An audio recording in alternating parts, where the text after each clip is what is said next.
Sorry, I'm going to turn the mic down a bit too loud there. Just going to wait for the boys to add it on. Well, Dan will be on shortly. Bear with.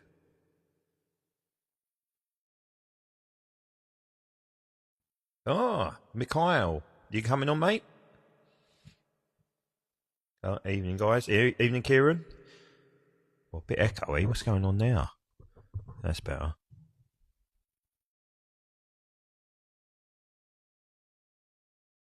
Daniel. I've added our resident sex offender. Hopefully he'll be on shortly. There he is. Here he is. Hello, sweetheart. How are you? Hello, darling. I've only come on to look at you. Oh, he's gone. Bloody hell, that was the quickest come and go. I mean, only Mike can come on and leave in such outrageous fashion. Evening, guys. Evening, Jamie. Evening, Kevin. So we've got Dan coming on. I've got Mike coming on if he ever arrives back. I don't know what he's playing at. So there is a spare slot if any of you guys want to add to come on. Is there any wish list special livery aircraft you'd love to see made in diecast? Very, very many, Matthew. One of them was Moonbeam Swine, so that's obviously been made now, which is good. Marinelle is one. Tall in the Saddle, if I'm just going through Mustangs. Spitfire MH434. Evening, mate. You all right? Not bad, you? Yeah, just added Mike on and he disappeared into an oblivion.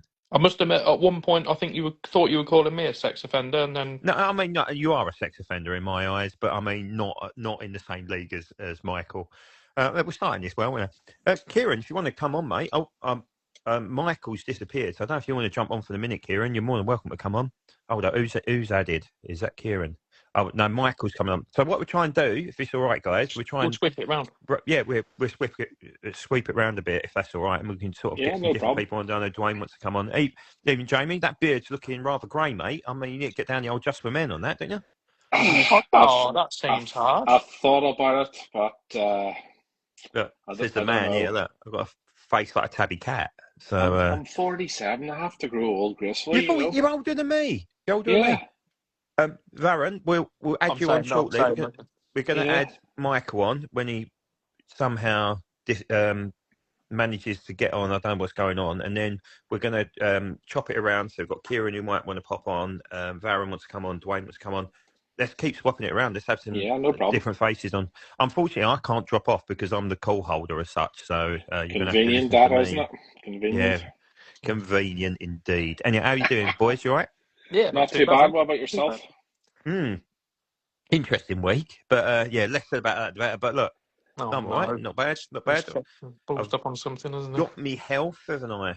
Yes. Well, so, what do you reckon? Championship next season? Or are you going to split?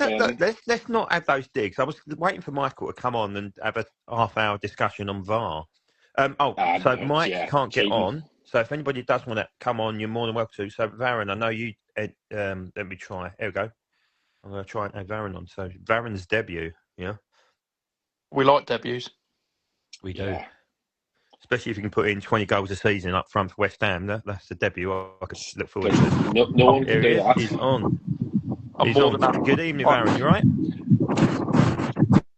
Oh, he's there. How you doing? You okay? Oh, hi.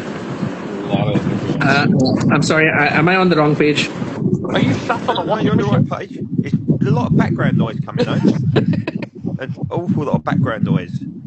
So I don't know if it's worth muting until you need to. Yeah. Wayne invited me to join the stream. Sorry? No, you're fine. Yeah, you're on the right stream, Varun. You're on the right stream. Just there's a lot of background noise. I can't. Yeah, I just mute myself. Yeah, it might be. So when you talk, when you're ready to talk, Varun, we'll unmute you. I don't know what's going on there. It sounds like you're in the middle of a gal or something. But thanks for joining, mate. Look, let's crack on. I've got a shed load of notes written down. It's been a bit of a funny one, this catalogue, because I've got my typical no notes, so I'm blagging. I've got 7 pages of Mike, you're on the Grinder meetup stream. Now, welcome to DWC, Varun. Only Michael would put something like that. Michael would know what that is as well. Yeah, of course he is. Yeah, every time I go on it, he's on it. So, right, anyhow, look, a bit of a funny catalogue this, because the biggest catalogue that Corgi have released in God knows how long.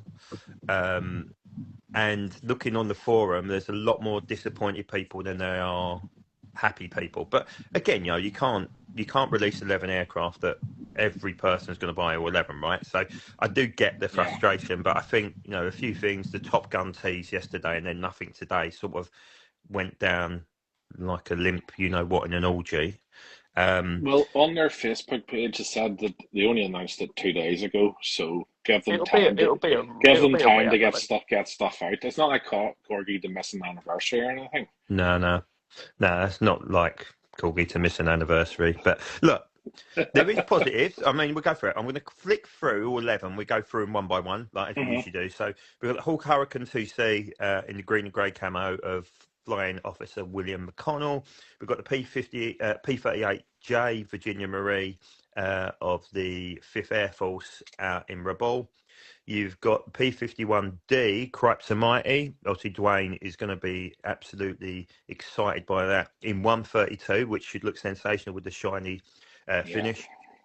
You've got the P-51D Moonbeam McSwine of Bill Wisner, of course, based at Biggin Hill Heritage Collection. As Matthew Wood knows, just commented, really happy about that. One of my favourite Mustangs on the scene. We've got the Mitsubishi AGM 2-210, which is spurious. There's no pilot per se as such. It's just from the 381st Kukatai. You have got the ME-109F of Han Joachim Marseille again, but this time in a 132 ME-109, obviously in the Friedrich scheme. Probably the one pilot you associate with the F, so brilliant release in that front. You've got the F-86E, Eleanor E. Christine, again, of Bill Wisner. So if you've got Happy Jack's Go Buggy, where you had the P-38, P-51, you've got that whole pilot theme there. And of course, if you've got Princess Elizabeth by Gemini, also a fantastic release. Number 8 is the one that was teased last week, which is the Fokker E3 Eindecker of Lieutenant Joseph Jacobs. Really good release. The highest scoring DR1 ace of World War One. Obviously a different aircraft, but we then got one that's caused a little bit of controversy, the ME410. Third release of, I've got to be careful how I say this because he's spelt twat, but I think it's more twat. I don't know. Try and pronounce it. Yeah, so Edward Twat. T-R-A-T-T. Twat. Yeah, so it's twat. So it depends how you say it, really, doesn't it? Or twat, I don't know. Anyhow, well, if you can't pronounce your R's, it's twat. Yeah, if you read it, hold on. Are we delved into a little Mark? Can you pronounce your R's, Mark? I can pronounce my R's, but how would you pronounce somebody spelled T-R-A-T-T? He's a twat, in my eyes. Trout. Yeah. You're such a southern. No, it's not trout. It's T-R-A-T-T. Trat. There you go. Yeah. There you go. Released Rodney. But it sounds better as twat, doesn't it? So I mean, and he's the bad guy, so you can get away with that. He's the highest guy. scoring is the Storer Ace of World War II. He's really the interesting bad history. Number 10 is arguably my favourite release, and that's Vulcan B2 XL426, the Vulcan Restoration Trust down at Southend. Obviously, one very close to home, one I've seen many times. I think it's probably the last Vulcan really that deserves to be made. There's other ones, of course, but it's probably the most famous one still remaining. And the final one, which is probably the one that's been received the best on the forum, is the ME262A-2A, the Blitz bomber with the 2 bombs under the front. So, as always, we will work our way through one by one. And hating on the Nazis. Well, they were the bad guys, Dwayne, in all fairness. They did start it. Yeah, all exactly. depends on which side of the fence you're on. What do you mean, what side of the fence you're on? Jesus Christ. This isn't a far-right rally. A German, I don't know whether I want to go down this route. 1939 might not agree with you.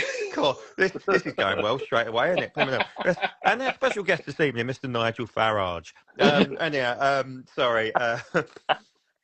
Yeah, get Nigel Farage, Tommy Robinson on. Yeah, here we go. Brilliant. Sure, they're all in London tomorrow. They'll be all right. Yeah, that's right. Yeah, only out the road to me. Yeah, fantastic. Right, so anyhow, look, we've gone off track in true Mark Stringer fashion. Let's start with the Hurricane. Varun, are you on? Do you want to go first? I'm not putting any pressure on you, the first one to talk, but what's your thoughts on the Hurricane Mark II? Pretty similar to mine then. Right, yeah, okay. So not a lot going on there then. So, Jamie, Yeah. That went well. Over to Jamie. Jamie, what's your thoughts on the Hurricane? It's very similar to ones Yes, that I am. released before. Oh, he's on. He's on. Oh, He's yeah, on. yeah, carry on, Jamie. Carry on, Jamie. We'll put So Baron on him. The Hurricane Mark, which one? I'm sorry. The Hurricane Mark II. The first release. So the Hurricane 2C, which is William McConnell's mount. What's your thoughts on that as a release? Can you hear me all right, Baron? Doesn't look like he can. My confidence isn't high. No, he's frozen, I think. He's frozen. Yeah. Oh, he's back. He's back. Can you hear me okay, Baron? There's nothing. Can you hear me all right, boys? Is it coming I'm sorry. I haven't heard of that particular pilot before. Oh, okay. No worries. No worries. So, Jamie, is he Northern Irish, Jamie? Yes, McConnell? he's Belfast lad, so he's about 4 miles up the road from me. No, it's a nice Hurricane. I think we've done similar sort of scheme before. The only difference is it looks like a shamrock with the red hand of Ulster in it. Yeah. It's a nice Hurricane. It is local to me, so it will be one that I might pick up, depending on how many I'm allowed to buy this year. But no, it's a nice Hurricane. It's got the 4 20mm Hispano cannons on it. Yeah, it has, yeah. So sound. Yeah, it's a nice looking release. Dan, any thoughts on that, or are you pretty much absolutely none really? I don't mind it. I to be fair, yeah, it's a grey and green Hurricane Mark II. Yeah. I do like the Mark II, I must admit. And it's quite a. I've got the laptop open, so I'll just have a quick gander at it. It doesn't offend me. Yeah. I suppose they're getting into the realms of. I've not heard of the pilot. I'll do some reading up on him, but my World War II days are done in regards to model. In regards to the model itself, it's a lovely mould. It really is. I've just zoomed in on it on the website. If that looks anything like the finished product when they release it, spinner looks very strange. The spinner and the tailband look a bit questionable on the colour. Yeah, not sure I don't know what that Hurricane looks like. Looks very green. Yeah. I'd have said that should be more. Well, I think it'd be white, shouldn't it? It's either going to be white or I don't know. Sky. Well, duck egg. You know us Irish like our green, so it probably is green. It could be green, and that would be one of the reasons why they've done this one is because it's quite a distinctive scheme, and that pilot chose to paint it. I don't know. A little bit of reading up, maybe. I'm happy to see the Mark II back, but my only frustration, and this is just me, it's quite an obscure one. I know it's obviously from the Pathé newsreel with the mock dogfight with the Ju-88, but there is a much better Mark II that deserves to be made sitting at the BBMF. Which is a surefire. It's just all black. I mean, you can't really go wrong with it, and it's an easy release to do. It is, but do you think they're not doing it because Oxford had jumped on that? Yeah, they have, but with the great, I'm going to say it's the nicest possible way. Corgi's better. They're different leagues. Yeah. They're different leagues. But I don't know if the Oxford's going to be a new tool because they haven't got a Mark IIc version. So I honestly don't know. Actually, I think it's a Mark II. What is it? Might even be a Mark IV in it, the BBMF one. Oh, I don't know. I'm losing my mind. Might be a Mark IID, sorry. PZ's a Mark II. Yeah, I don't know if it's an A, B, C, or D though. That's the only thing. Kieran will be able to. He works on that bad boy every day. He was out and about. He'll know that aircraft. Today, so, yeah, he know it inside out. But I mean, not for me. It's a nice looking release. We've not seen the Mark II since Jimmy Whalen, I believe. Yeah, is the last release, which is all the way back. Believe it or not, in 10 years. Oh, okay. Both are 2Cs. There you go. Kieran's just added, so it's a 2C. I mean, that for me is the bit. I mean, and I think it's more of the spread in this, and we'll get to this further down the line. But it feels like there's some quite obscure releases in this, which Yeah. I don't know. It might be the way they're going. I just think stick to stuff that people see out and about, But look, I think it's a nice release. I think it's going to look nice.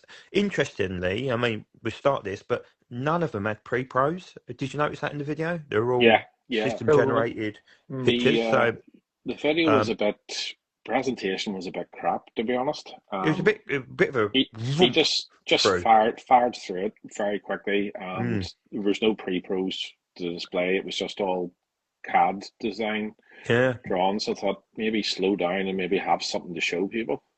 Right. Let's do this every way, like we do it every time. The pen is coming out, the Kit Kat pen, not any old pen. Let's have a quick.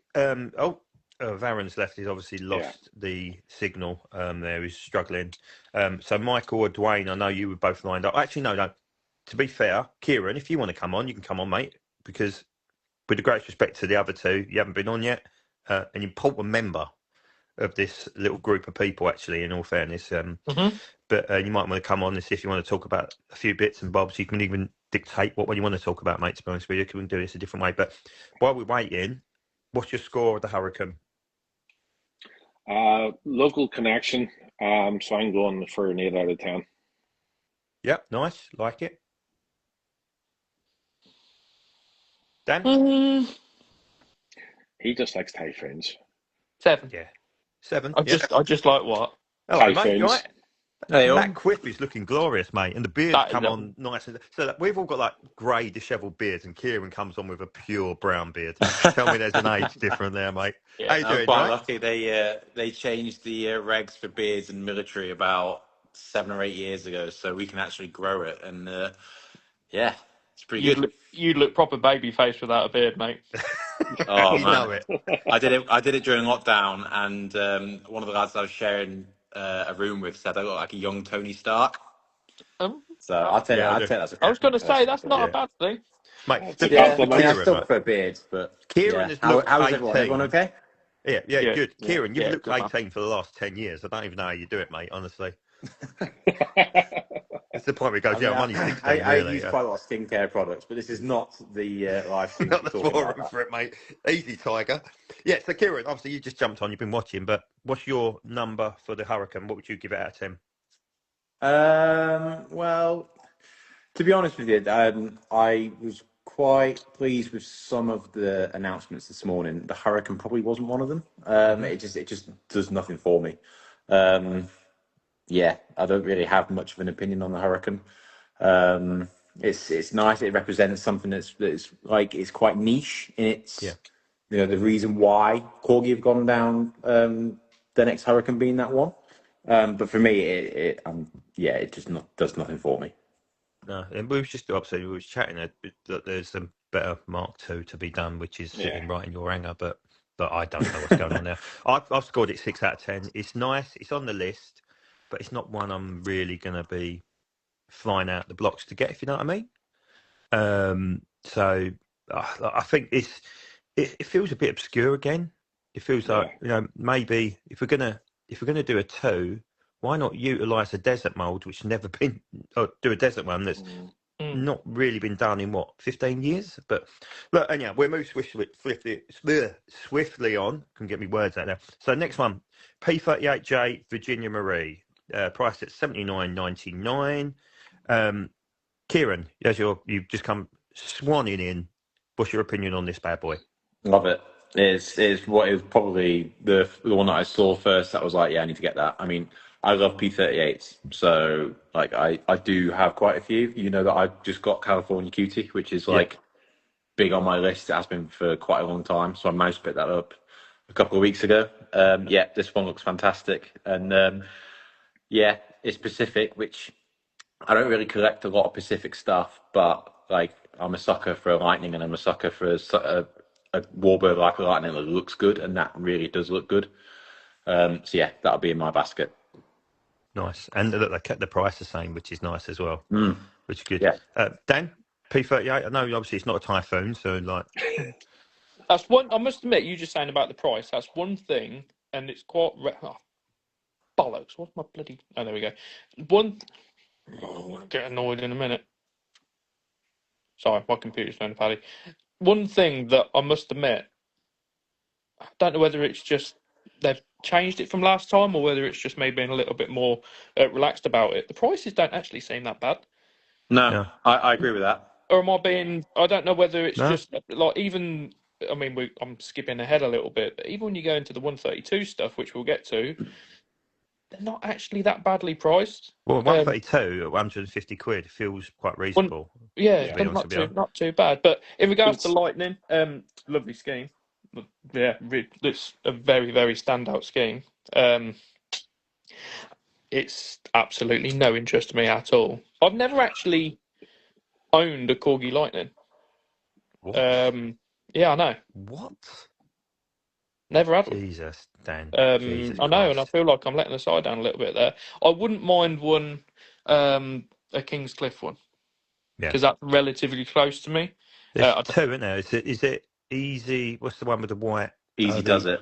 Easy does it. Yeah, the one with the perspex. Yeah, it's the drop snoot version of the Lightning. Yeah, that's it. Yeah, I wouldn't mind that one because that's a relatively local airfield to me here. Jesus, about to rain now. But yeah, in regards to that one, Pacific, it's never really done anything massive for me. So, but lovely scheme. Can appreciate the scheme. Yeah. So talking of prices, do you know the swordfish now is priced higher than a mosquito? I don't get it. No, I don't know what's going on now. I have no idea. But there's two different prices on the swordfish. You look on the Corgi website, I think one's at 80 quid, one's at 65. So the Operation Torch one's 65. The Taranto one's 80 quid. So I don't know what's going on now, why that's cost more. But, and yeah, moving swiftly on. Jamie, opinions on the Lightning? Love the P38. I just do not like that scheme at all. The last one I got was the Happy Jack School Buggy. Yeah. So that was a lovely one. But this one reminds me of is a Pup Maru. It was just too garish. Don't really like the scheme, so I'll skip this one. But don't get me wrong, the tooling's not lovely. Pacific, the last two. That's quite a not niche as such, but you'd think they'd flip between, wouldn't you? You see, Pacific, I always associate it with the US Navy. So I'll have a Corsair and a Hellcat and a Wildcat. But just when it comes to the Army Air Force stuff, I don't have any of it. And the scheme is just not, it's not for me.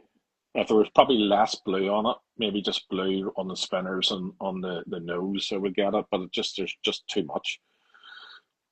Okay, right. I'm quite happy with it, actually. I think it's got a nice little story to it. I think it's one of them schemes that would look better, almost a little bit weathered, because it's sort of, if you know what I mean, like worn down a little bit. But I don't think Corgi have got that in their toolbox to do it. But I think it's quite nice. It's garish. I'm not massively keen on Putt because of all the different colours on it. It looks like it's just sort of the gay pride P38, doesn't it? You know, I don't know if I get away with saying that, but I just said it. But probably not. No, it's just a bit too much. It's just a bit too much. Yeah, it's too much. I love an olive drab and stick some D-Day stripes on the P38. But I'd love to see Glacier Girl. You know, I really would love to see that. And I know Corgi announced it at one point and then flipped back. But I don't know whether I don't know whether they're to retool the engines and stuff to make it a little bit more early looking. But it just looks so right. But let's go through the scoring. I'm going to give it a 6.5 out of 10. Dan? 6. Jamie? 6. Kieran? 9. There you go. Oh, he's gone big. I love P38s. I love them. Yeah. Mark, you said something, and we'll go back to it in a bit, but remind me to talk about it. You said about weathering, and we'll come back to that because I think that's going to.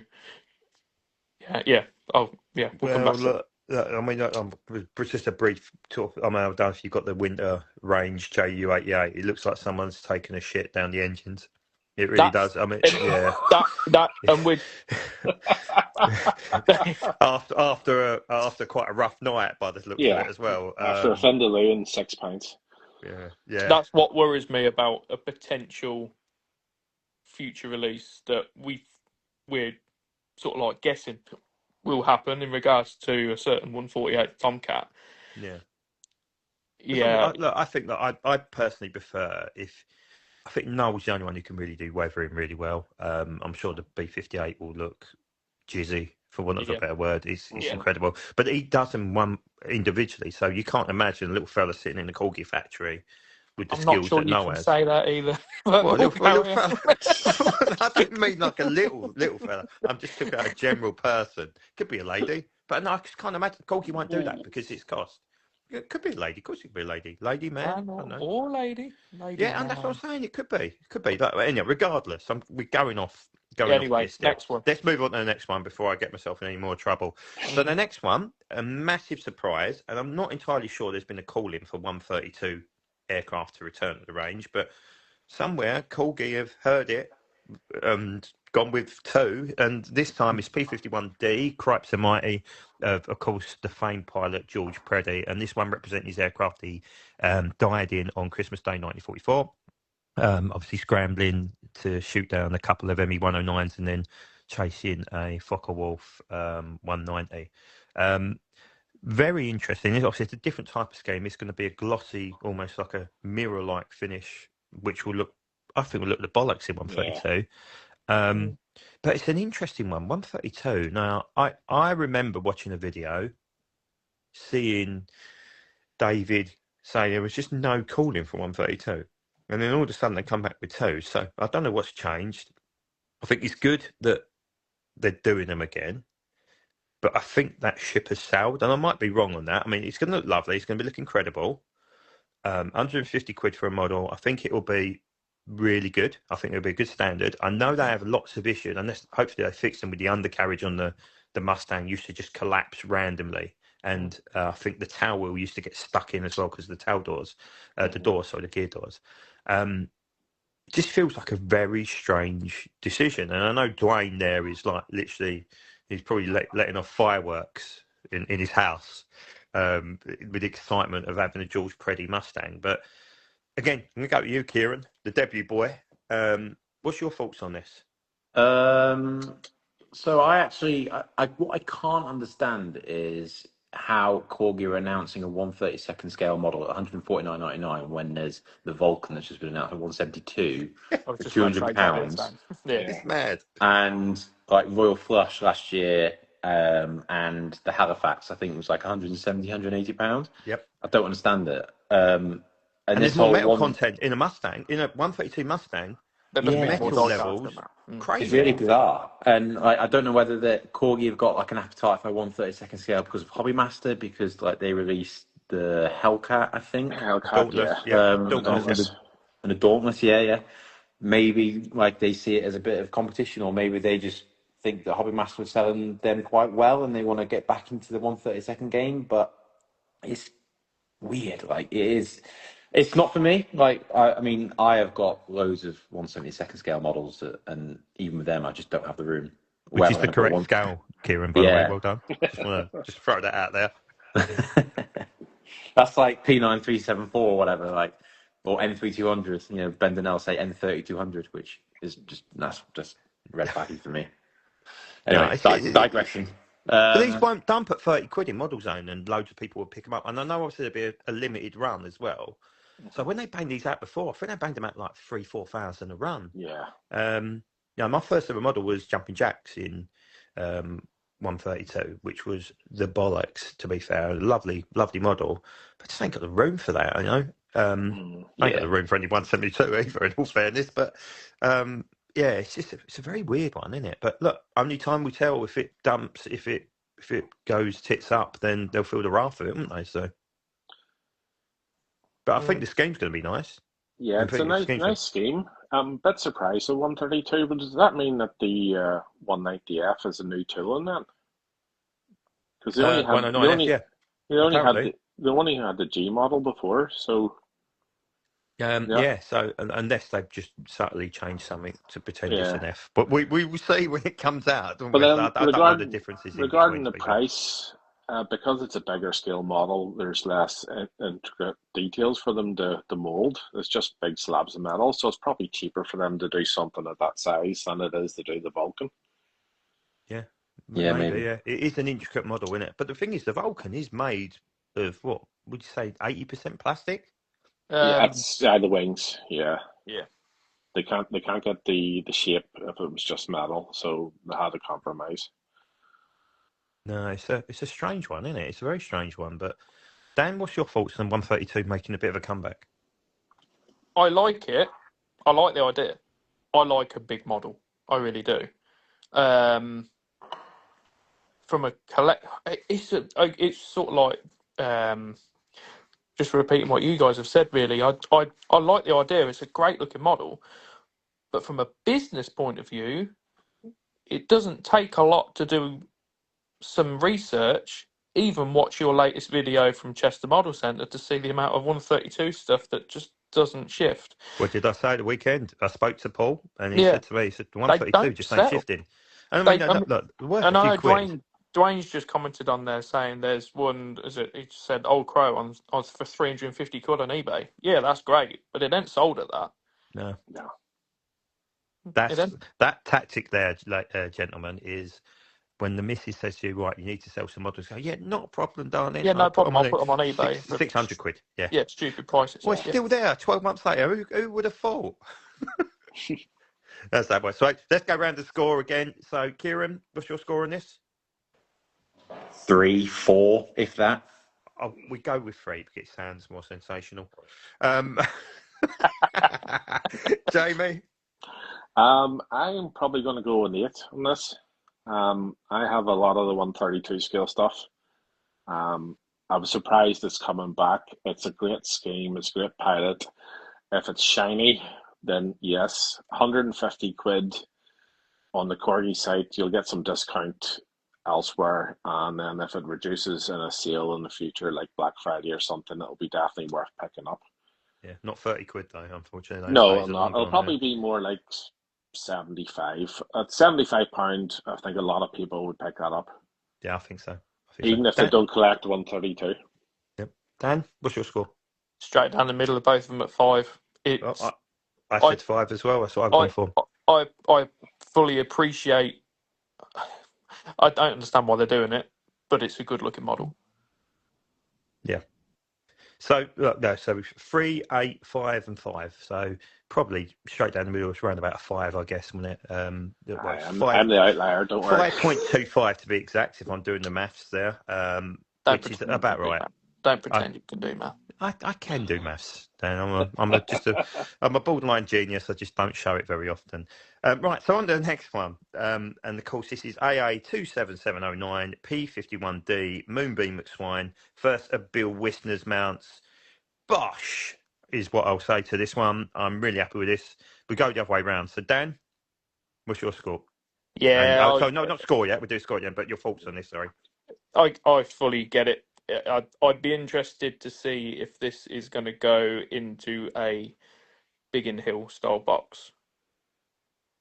It is that scheme, isn't it? They got a Biggin Hill. It is. I don't believe it is. I think. Oh no, sorry. I've seen there's only a couple of them that got box art, and I think one of them was the Crux Mighty, and the other one I think might have been the Japanese Zero. They're the only two I've seen box art for. But yeah. I think it'd probably be more in Europe. The same range. Be that one. Yeah, you reckon? Either way, I can't help but think I just keep looking at the same schemes over and over again on all P51s, and I don't know whether that's me. They've just, whether it's Gemini, whether it's Corgi, whether it's, I don't know. I just seem to, all I see is blue nose in P51s.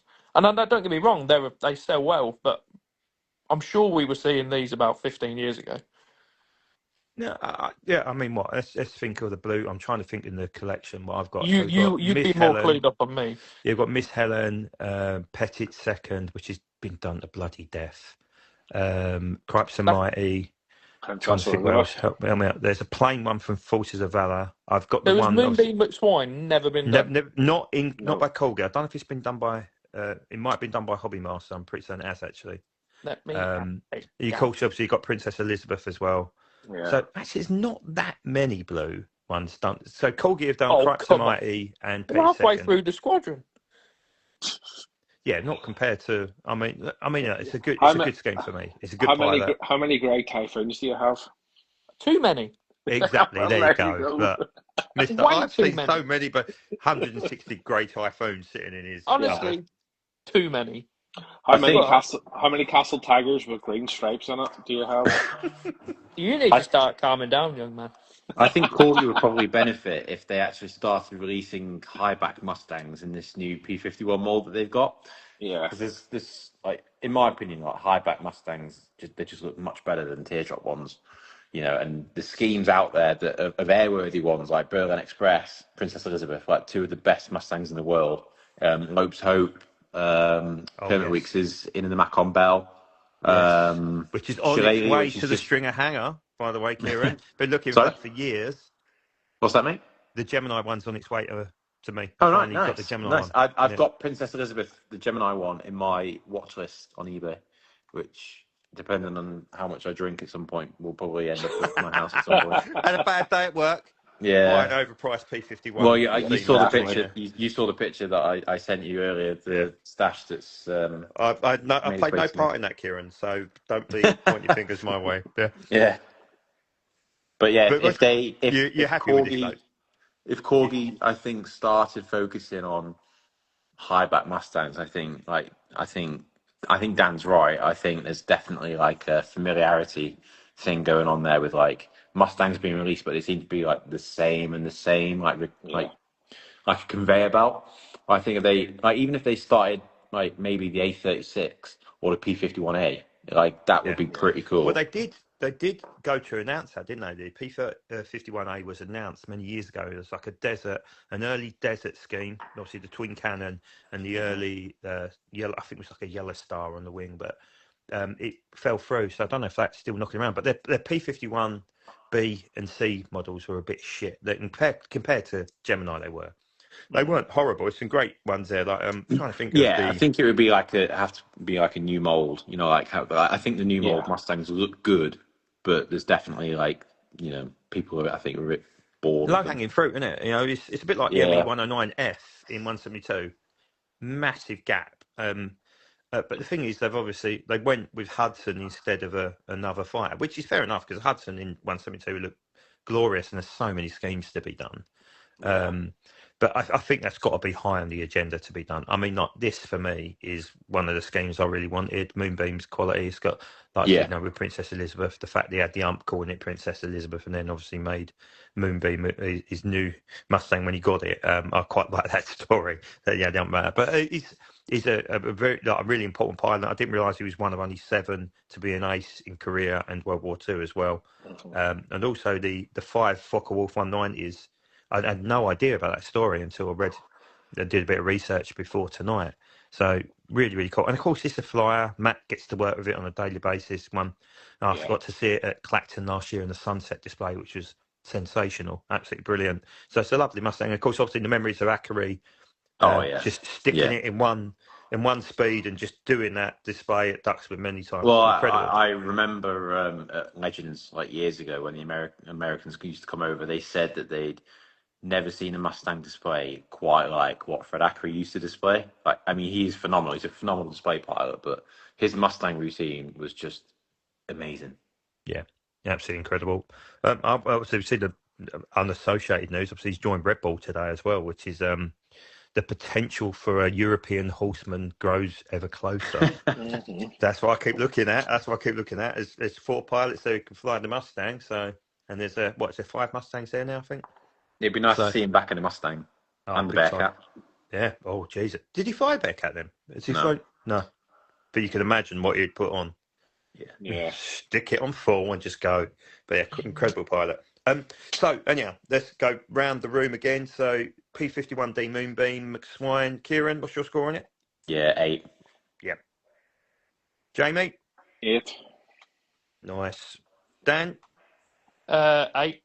Yeah, don't get me wrong, I said everything about it being repetitive. It's a blue nose Mustang, but I still like it. I'm going 9.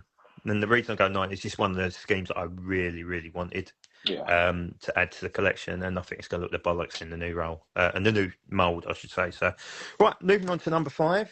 God, I can't believe how many bloody notes I took. This one's a bit of a Mer release. And it's the Mitsubishi Zero AGM 2-210 with the innovated folding wingtips, which aren't going to fold on this model, which is sort of a bit of a weird one for me. I mean, if you're going to do it, put some folding wingtips on it, make it a little bit different. Not a lot of history around the aircraft other than the fact it's part of the 381st Koko Tai. I don't know if that's how it's pronounced. And it supported Japanese forces in the combat with American and Aussie troops, and then fought in West Papua New Guinea in 1944. No history around the pilot. It just feels a bit. It's a nice looking scheme. Mm-hmm. Just feels like nobody really asked for it. If you know what I mean. It's not like people going, I really want a random zero from West Papua New Guinea in 1944. Don't worry, lads, we've got you sorted. It feels like a bit like there's better things to be done with it. I mean, there's flyers. There's some really nice looking new flyers in America. It was the one who's just. Is it Jerry Yegan's one, which is the strange brown colour? It's in Washington. That's the Clip Zero as well. Yeah, so and that would look the bollocks, absolute bollocks. It's different. It screams different. So, Dan, I'm go to you because it's not a grey Typhoon. You're going to be incredibly confused on this one. So look shit. Sorry, I'm going to be brutally honest. Just try and be diplomatic about it. Do you want to know what it reminds me of? I get it. I always see them. You always see them at air shows in the diecast bits. You always see them on fucking Facebook Marketplace. Them shitty old zeros with the fold-out flappy lid. I don't get it. I don't understand it. And I've just zoomed in and so these photos online, they're not the finished. I'm guessing they're not a finished product. They're all computer. But they look. I've zoomed in and it doesn't look real. It doesn't look real. Like, that model I've just zoomed in on. Yeah. It looks like a finished. Don't get me wrong. I appreciate technology is absolutely fantastic these days, but to me it just looks a bit cat. I don't understand it. Very mid. It's just it's the modern term, Daniel. If you're down with the kids, I'm not that either. Bare mid, bruv. Don't do that. That's fucking outrageous. I don't understand it. It's one that will be in the sale if anybody wants it in about 12 months' time because they've still got all of them in the shop, I'd imagine. Yeah. Sorry. Jamie? It's like they got confused between a Japanese army and a Japanese Imperial Navy Zero, and then just added them together to come up with a scheme which doesn't make any sense. A transsexual Zero is basically what you're trying to say there. A trans scheme Zero. Yeah, there you go. No sex. Doesn't involved. quite know what it wants to be. But it's like the wingtips and the tail are Imperial Navy, and the rest of it is the army.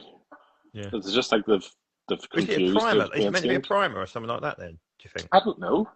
But it would have been better if they had it just stuck all green or just all beige or whatever it is. But the other colour, the sandy colour would look. I think it would look really good because again, it's different, and I know this is different, but it just doesn't look like it. It doesn't have any history. It's not a famous pilot. No. It looks like a trainer. To be honest, a training scheme, and the computer-aided picture is shit. If you look at the rest of the ones on the website, they all put effort into those pictures, but not this one. Kieran looks like he's chomping at the bit to get in there. I thought he was going to headbutt the camera then. He looks furious about we're this. just discussing the fact that Liverpool have just conceded. So no wonder you look furious. They're having I'm not watching that shower shit. Is Liverpool getting beat again? It must be a day ended in Y. Oh yeah, it's absolutely horrendous. This season can't finish soon enough. You do realise I support West Ham, right? Didn't you? Yes. At least you have some excitement at the end of the season. Oh yeah, really exciting! Yeah, I can't wait for it. Should be great. Looking forward to that last game. I'm pretty sure the guys have covered my opinion. To be fair, it does nothing for me. Yeah, nothing. Sorry.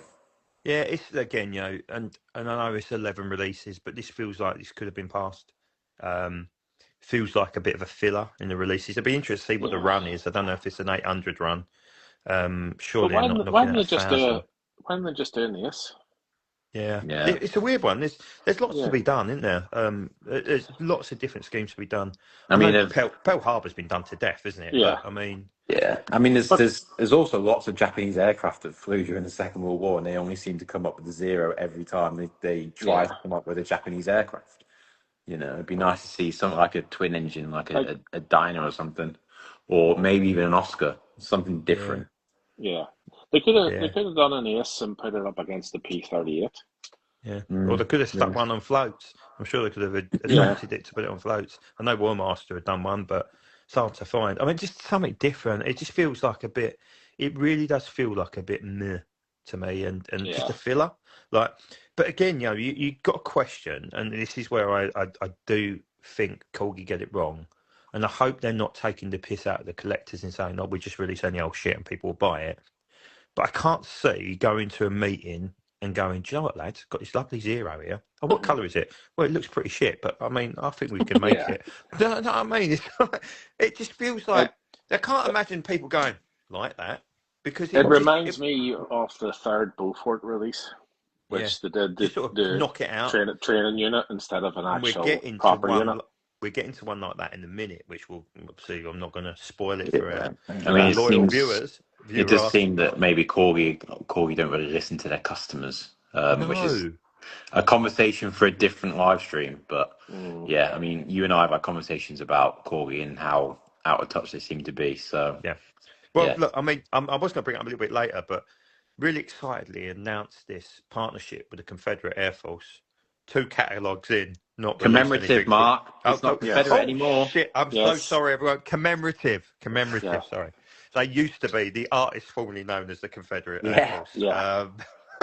But they've announced the membership, the partnership with the Commemorative Air Force, and not a release, which feels like it can't be a very good partnership. In my eyes, surely they would have pushed through something like a ready. Is there not like a 3-year delay on what they're releasing? So we should expect to see it in 2039. Yeah. Well, the commemorative Air Force at that point folded and sold all their assets. That's the way it works, isn't it? The Top Gun stuff won't be out for ages either. Yeah. And if it's a 148 Tomcat, it'll be a couple of years. But that has got the potential to be one of the best models ever if they get it right. Yeah. But again, I don't know if they've got that in their tool bank to make it the same level. I love the Hobbymaster F-14s. I think they look fantastic. Yeah, they're great. Yeah. They're great. They've got Century Wings mold ones now, don't they? So it's interesting to see if they change it from their one to the Century Wings version. No, I think JC have got Knowles. JC have got Knowles, got Caliber. They've got Caliber. Yeah. Mm-hmm. So actually, the 2 best molds now are in the mainstream as such. So it'll be interesting. But let's go round and score this one. This could be brutal. So, Kieran, start at you. Oh, my word. 2. Jamie? 0 for a 0. Oh, savage. Should have done that. Dan? I like that. 1. I've gone with 2, based on the fact that although I hate it, inevitably I'll probably end up buying it at some point because a bit like the Aussie Canberra. Like, hate the Aussie Canberra. It's disease. There's something wrong with me. There's something wrong. I must be on the spectrum of some sort. So. It'll dump, and if it's I think it probably 30 will. quid, Black Friday, you'll pick it up. Yeah, 15 quid. I don't think. But anyhow, moving on to the next one. This one's a bit of a star actually, and I missed a 132. I think it's going to look the nuts, and that's the ME109F Tropical Yellow 14 of Hans Joachim Marseille, priced at £149.99. Obviously, the aircraft he scored a staggering 49 victories in the space of a month and a day between August 42 and September 42, and the F was his favourite mount. So, starting with Dan, what's your opinion on this bad boy? I get it. It's it's the same sort of thing as the P50 Mustang. I get it. From a business point of view, 132 again, it's a strange one. I get why they've done the scheme. It's no interest in me at all, but I do understand why they've done it. But it's the same sort of thing. How many Marseille Mustangs? I know this is a different scale. Yeah. How many Marseille Mustangs are there now? Mustangs? I don't know. Sorry, 109s. Sorry, 109s. 2 from Corgi. Right, so one from Gemini, two from Corgi. So you got the White 14 and you got the Gustav. Yeah. Help me out here. What else we got? You got Hobby Master 148. Hobby Master, yep. Yeah. God knows how many of them. Gemini? Hobby Master done 2. Gemini? Okay. Yeah, Gemini has got an F. One with the red rudder. Yeah. I don't know. I like it. I won't get it. Make that free from Hobby Master, Dwayne's just said. So yeah, I get it. I like it. I won't get it. But the one thing that does impress me is the price again. Yeah. Yeah. It's probably the same price as the 172 one. Now. I know we've mentioned that. If they could just get their bigger models, i.e. the Vulcan, any like bomber down to that bracket, they would sell more. Yeah, I think 100%. so. 100%. 150, 160 quid, I think, is the top that people would go. Yeah. Yeah, I'd like to see the bigger stuff down to that. I'd be interested to see, like we said, is that a new mould? Or are they just using the G? I don't know how much I mean, I'm not an expert on the ME109 or the F and the G. I don't know what fundamental differences there are between the two. Well, the F has a retractable engine. tail wheel. Okay. Yeah. I think the filter is different as well. Yeah, it is. Yeah, that'd be an interesting. It's a more streamlined engine cowling at the front, so it's like the G is very much like all over the place. They started mucking around with the cockpits and stuff, didn't they? Yeah. Just like a G1 to 10, then obviously they changed it to the K with a completely different, almost like a bubble top cockpit, wasn't it? With the K. Cockpit. Yeah.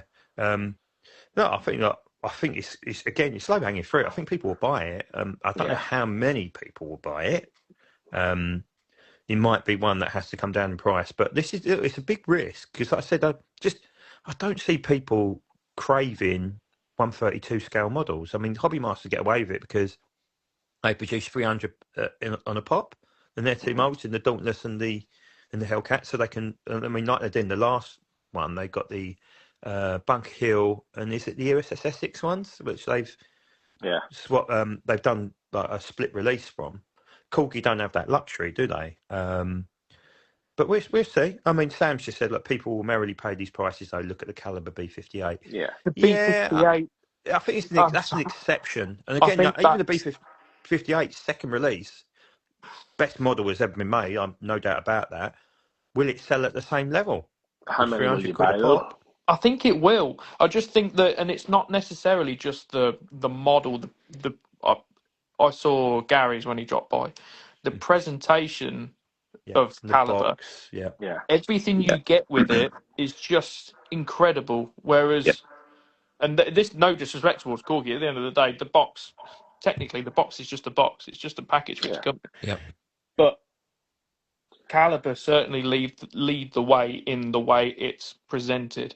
Yeah, it's attention to detail and it's just caring for your product. Yeah, 100%. That's why you're paying £300. You're paying the money for that. Exactly. Yeah. And I do think that the second B58 release, I do think it will sell and it will sell out, and I think every other one will sell out after that. Yeah. I really think if Noel, and I know me and Noel have had our differences in the past, but we're trying to iron things out, shall we say? And we are talking. I really think if he really started concentrating and smashing stuff out, Caliber would lead the way. I know this is a Corgi and it's kind of taken over. They would lead the way in detail, and I think that's the price difference. Yeah, I think the difference with this is that Corgi are based in the UK and they don't have eyes on the factory in China.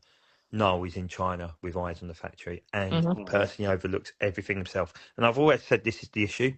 I think they need boots on the ground or someone that they can trust, like a Noel within their company who runs things from that side of the pond. Yeah. Because I think they're literally working blind. And I don't know if you've noticed, Hobby Master are now seeing that issue. So Hobby Master, based in Hong Kong, they've now bought the factory in Bangladesh and they're knocking out Tiger schemes with green in it. Mm-hmm. Now, this is what's up. So 3 releases in the last 12 or something like that have been shit. And the Hobby Master don't seem to get the the hatred that Corgi get, or the vitriol that Corgi get. And I get that because Corgi only released for 3 times a year Hobby Master and monthly.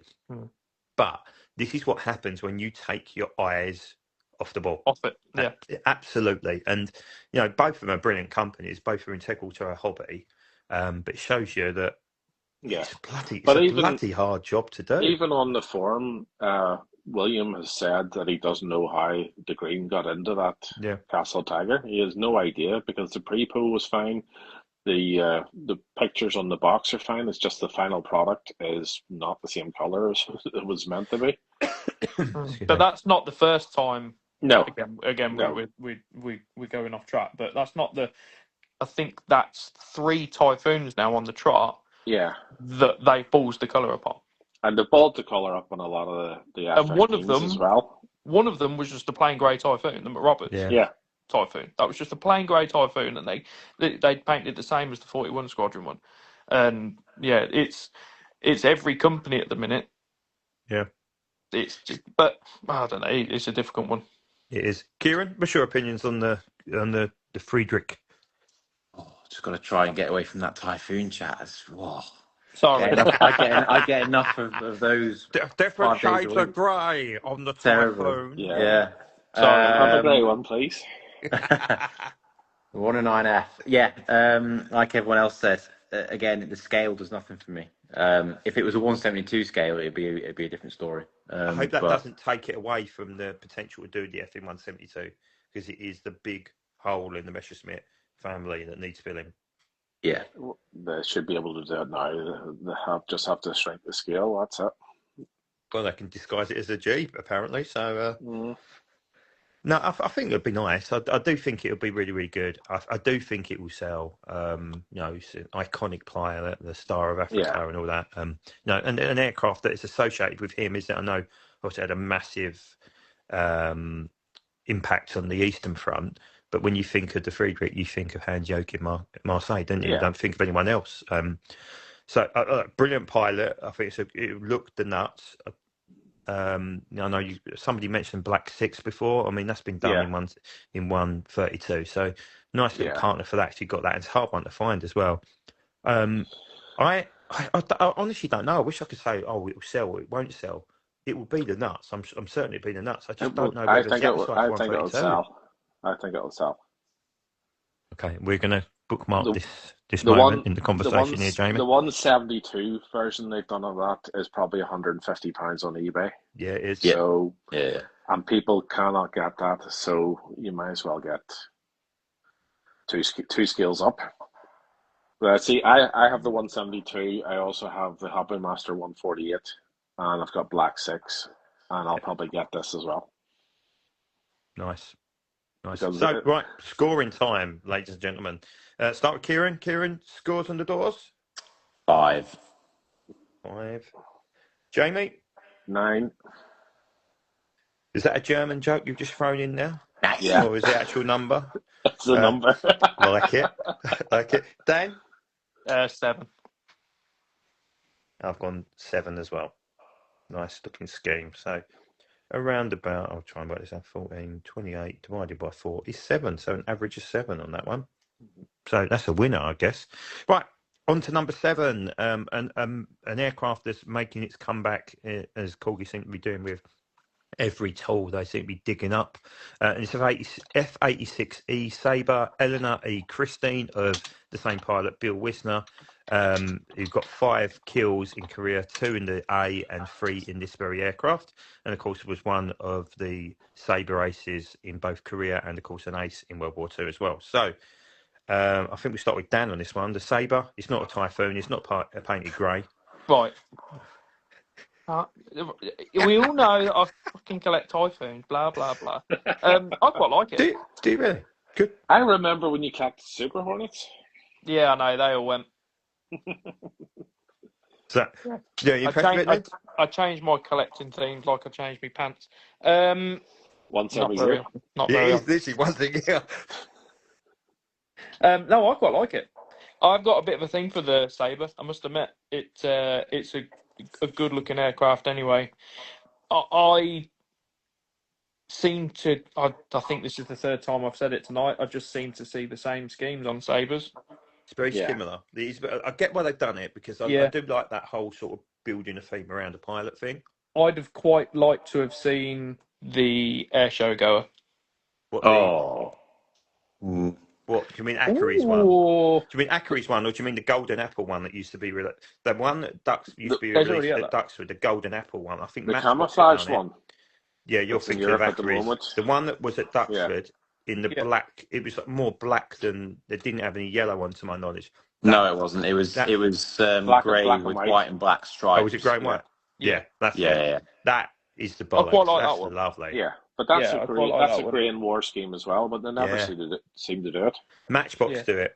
Matchbox have done that scheme, and it is really hard to find, and it's a lovely looking scheme. But look, I think the whole building a pilot theme is a good idea. I don't know whether releasing them in the same catalogue is a good idea though. That feels a bit weird because you're almost picking and choosing. If you wanted both, will most people go for? I don't know. It's a bit of a funny one, but it's a good idea, I think. But Jamie, you into this Sabre? I like the Sabre. Yeah, I like the scheme. Yes, you can't really go wrong, and it's good that they're reusing their old molds. Yeah. They've done it with the Gloucester Meteor. They've done it with the Canberra. Vampire next, I reckon. Yeah. Because we all thought Corgi weren't in the 172 jet market anymore, and it was just completely dominated by Hobbymaster. But who do also produce a Sabre? So. Yeah, and I've got them as well. You can't go wrong with a Sabre. Kieran, agree with everything that's already been said. I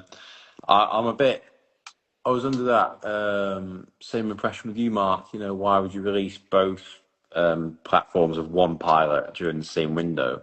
But then I thought, as you were saying it, actually, $59.99 or wherever else you shop, $53.99, or maybe even cheaper than that on eBay. They do a bundle as well, so exactly. They do the occasional bundle. It's actually not a bad price for in each individual aircraft. So. Yeah, I mean, me personally, I think I'll probably get both. I love the F-86. I think it's probably second to the Hunter in terms of like best classic jet for me. Yeah. So I'll probably get the F-86. I agree with Dan as well. But then obviously F-86s during the Korean War were pretty much always like that standard, silver with yellow flash. Yeah. Maybe in the future they'll do like a Norwegian Air Force or an RCAF scheme, which will look different. But I think that's going to be quite niche and probably wouldn't sell quite well. But who knows? Yeah. No. I think it's a decent scheme. I mean that outrageous stat that Sabres shot down 792 of the 800 Soviet MiG-15s during the war. It's outrageous, really, isn't it? If you think about it. I think another one was shot down. I know one was shot down by Sea Fury. I would imagine the rest were shot down by F9F Panthers. I think there was a guy who shot down a few when he took on about 12 of them in his single Panther. But that's a mental stat. But I think for me, I mean, like I said, I like building that theme around a pilot, especially if you've got the American pilots were all combat experienced. Compared to the North Korean, and then they had the computer gun sight, which made it a hell of a lot easier. Yeah, but no, still an outrageous stat there. Yeah. So going round and the scores on the doors, Kieran 7. Jamie 7. Dan 7. I've gone for 7 as well. So an all-round 7. So another winner. So this is the weird thing, right? I know that we have got a couple of stinkers in here. I'm not going to include the Iron Decker in the stinker pile, Michael. So don't ever go at me. I quite like that. But the overall consensus, and we go over it at the end, was that this was a bit of a failure. This catalogue on the forum. So, but there you go. It's interesting when you break it down like that. It does look interesting. Right. The next one, number 8, which is the Fokker E3 Eindecker of Lieutenant Joseph Jacobs, the famed DR1 triplane ace with 30 victories. Mental that he began the war as a motorcycle dispatch rider. What a crazy stat that was. So we'll start with Kieran on this one. Eindecker, does it float your boat? Not particularly. I've got what have I got? I got 2 Bristol Fighters, an SE5, and 3 D7s. Not got an Eindecker yet, and it's probably not something I'm gonna start buying. It's just, yeah, I can think of a few other World War One aircraft that are more interesting for me than an Eindecker. So yeah, sorry, it's a no from me. Michael's just put on there, let me in, I want to rant. When we get to the end, we'll do because I need to shoot off at about 9:30, 10:15. He can jump in. Yeah. Okay. No worries. Jamie. It's pretty similar to the Eindeckers that they've released before. In Yeah. fact, it's the exact same as the Richthofen Eindecker. The first one had a bit of yellow. The third one, which was Udet, had a bit of blue. But it's basically all the Eindeckers are the same color. And even when I was checking through the profile of World War One fighters, the Eindecker was all that color. So you're not going to get much difference.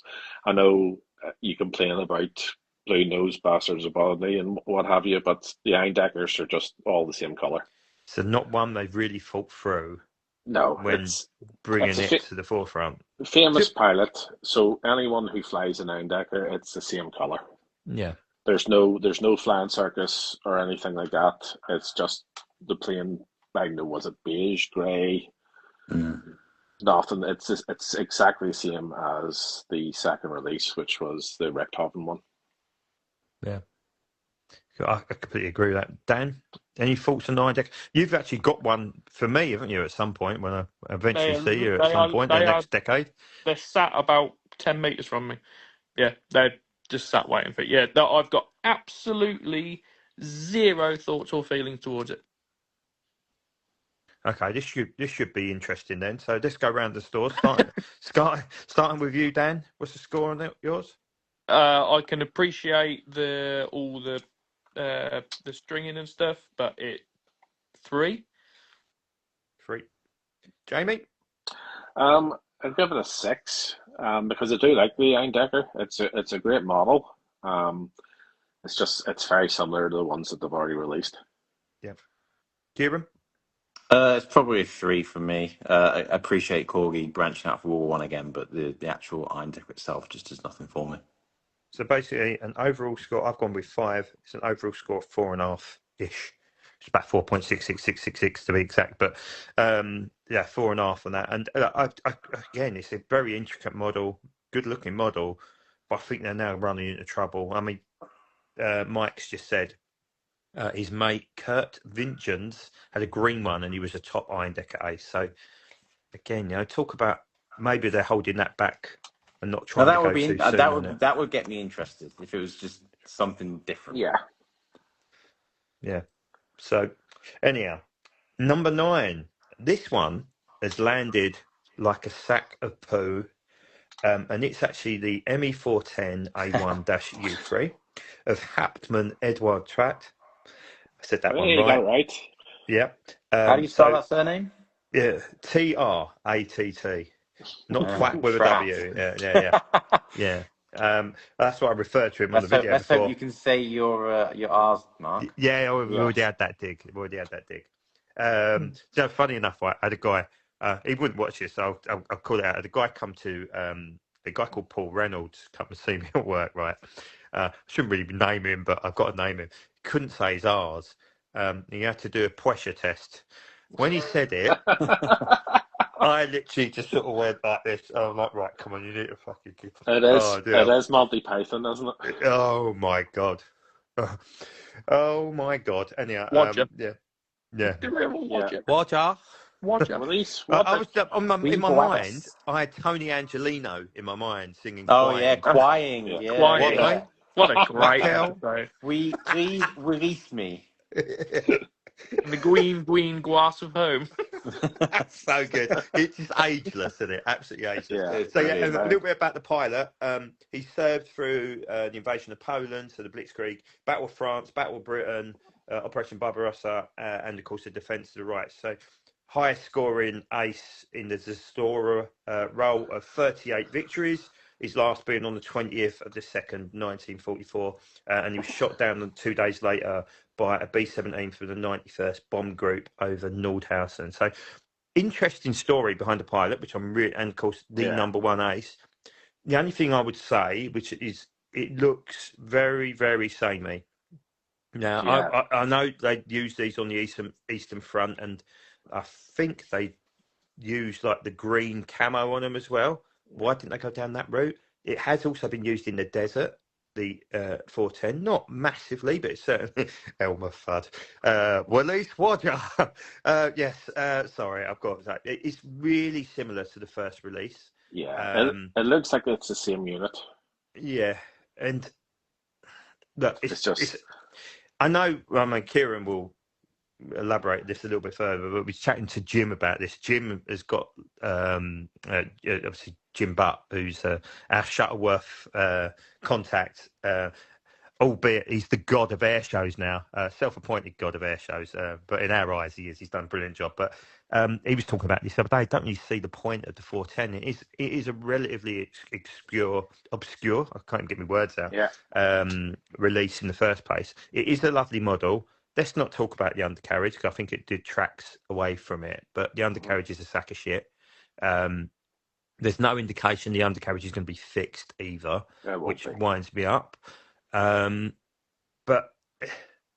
I think they've gone too much too soon on it. I think it needed, we've just literally bought the previous one, which was in the first catalogue, and then now it's in the second catalogue of the year. Why not just leave it for a 4-month period and chuck it in the end of the year or early next year? It's just, it feels like it's a bit of a cash cow, and it's sort of like.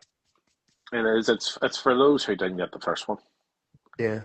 It looks like it's the same unit markings. It's got less mottling on it, and it's got different cannon. Even the art looks half-assed. Maybe it's just me. It feels. Look, it's a good pilot. We're talking about. We're talking about good pilots. It's a great story behind the pilot, which compared to some of the other releases, I think completely makes sense. But I don't know. It's just a bit. Kieran, what's your thoughts on it? Yeah. I don't understand the hype with the 410.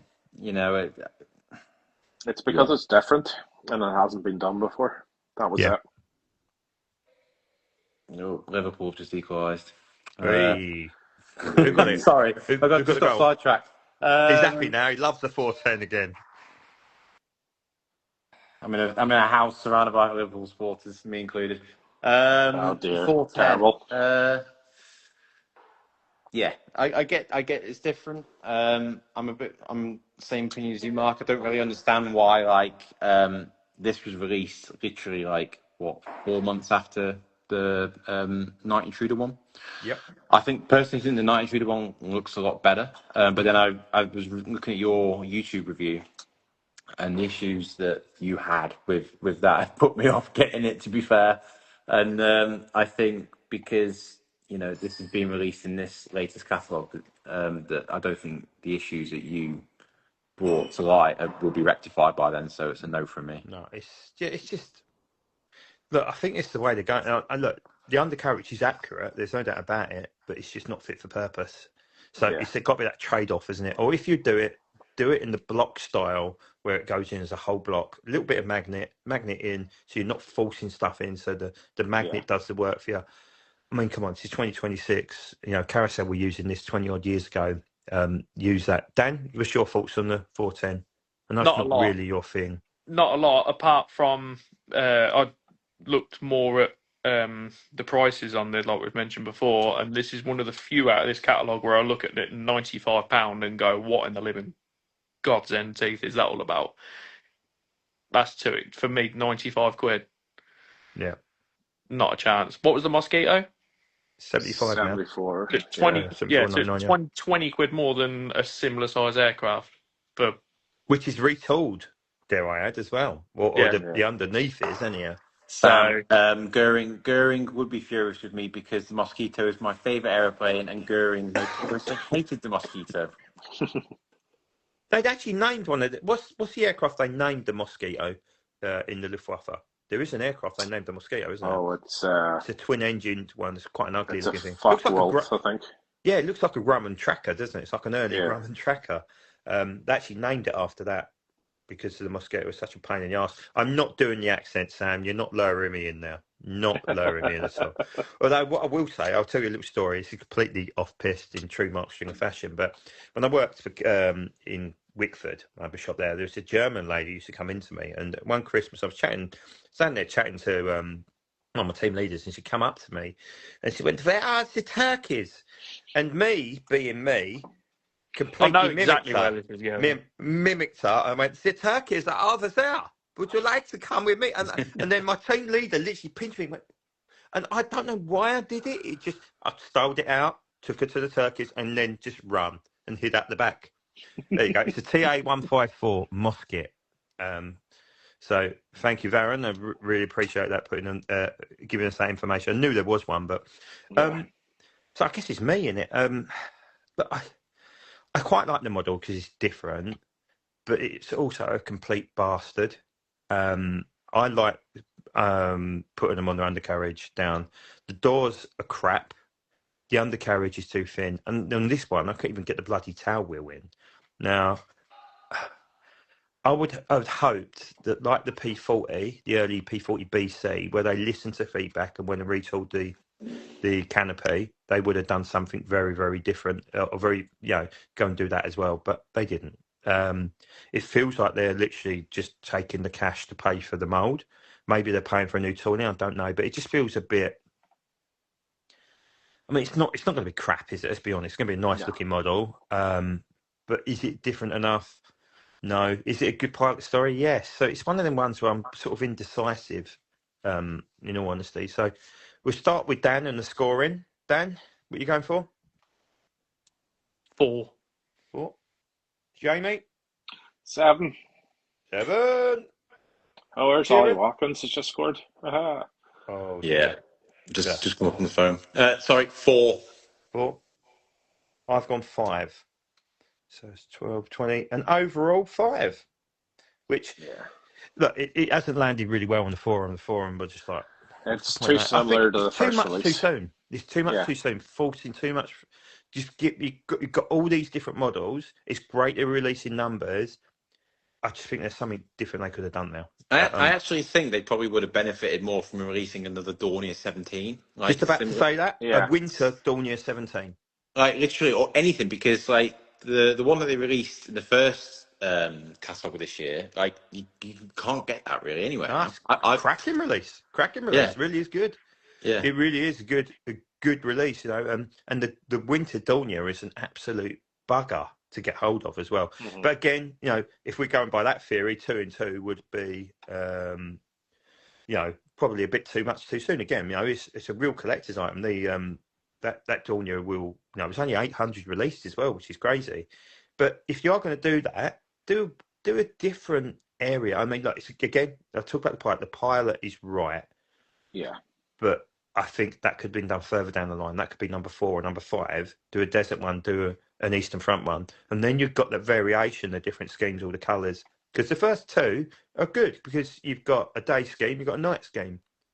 But, what are they going to do next? Another night scheme? I don't know.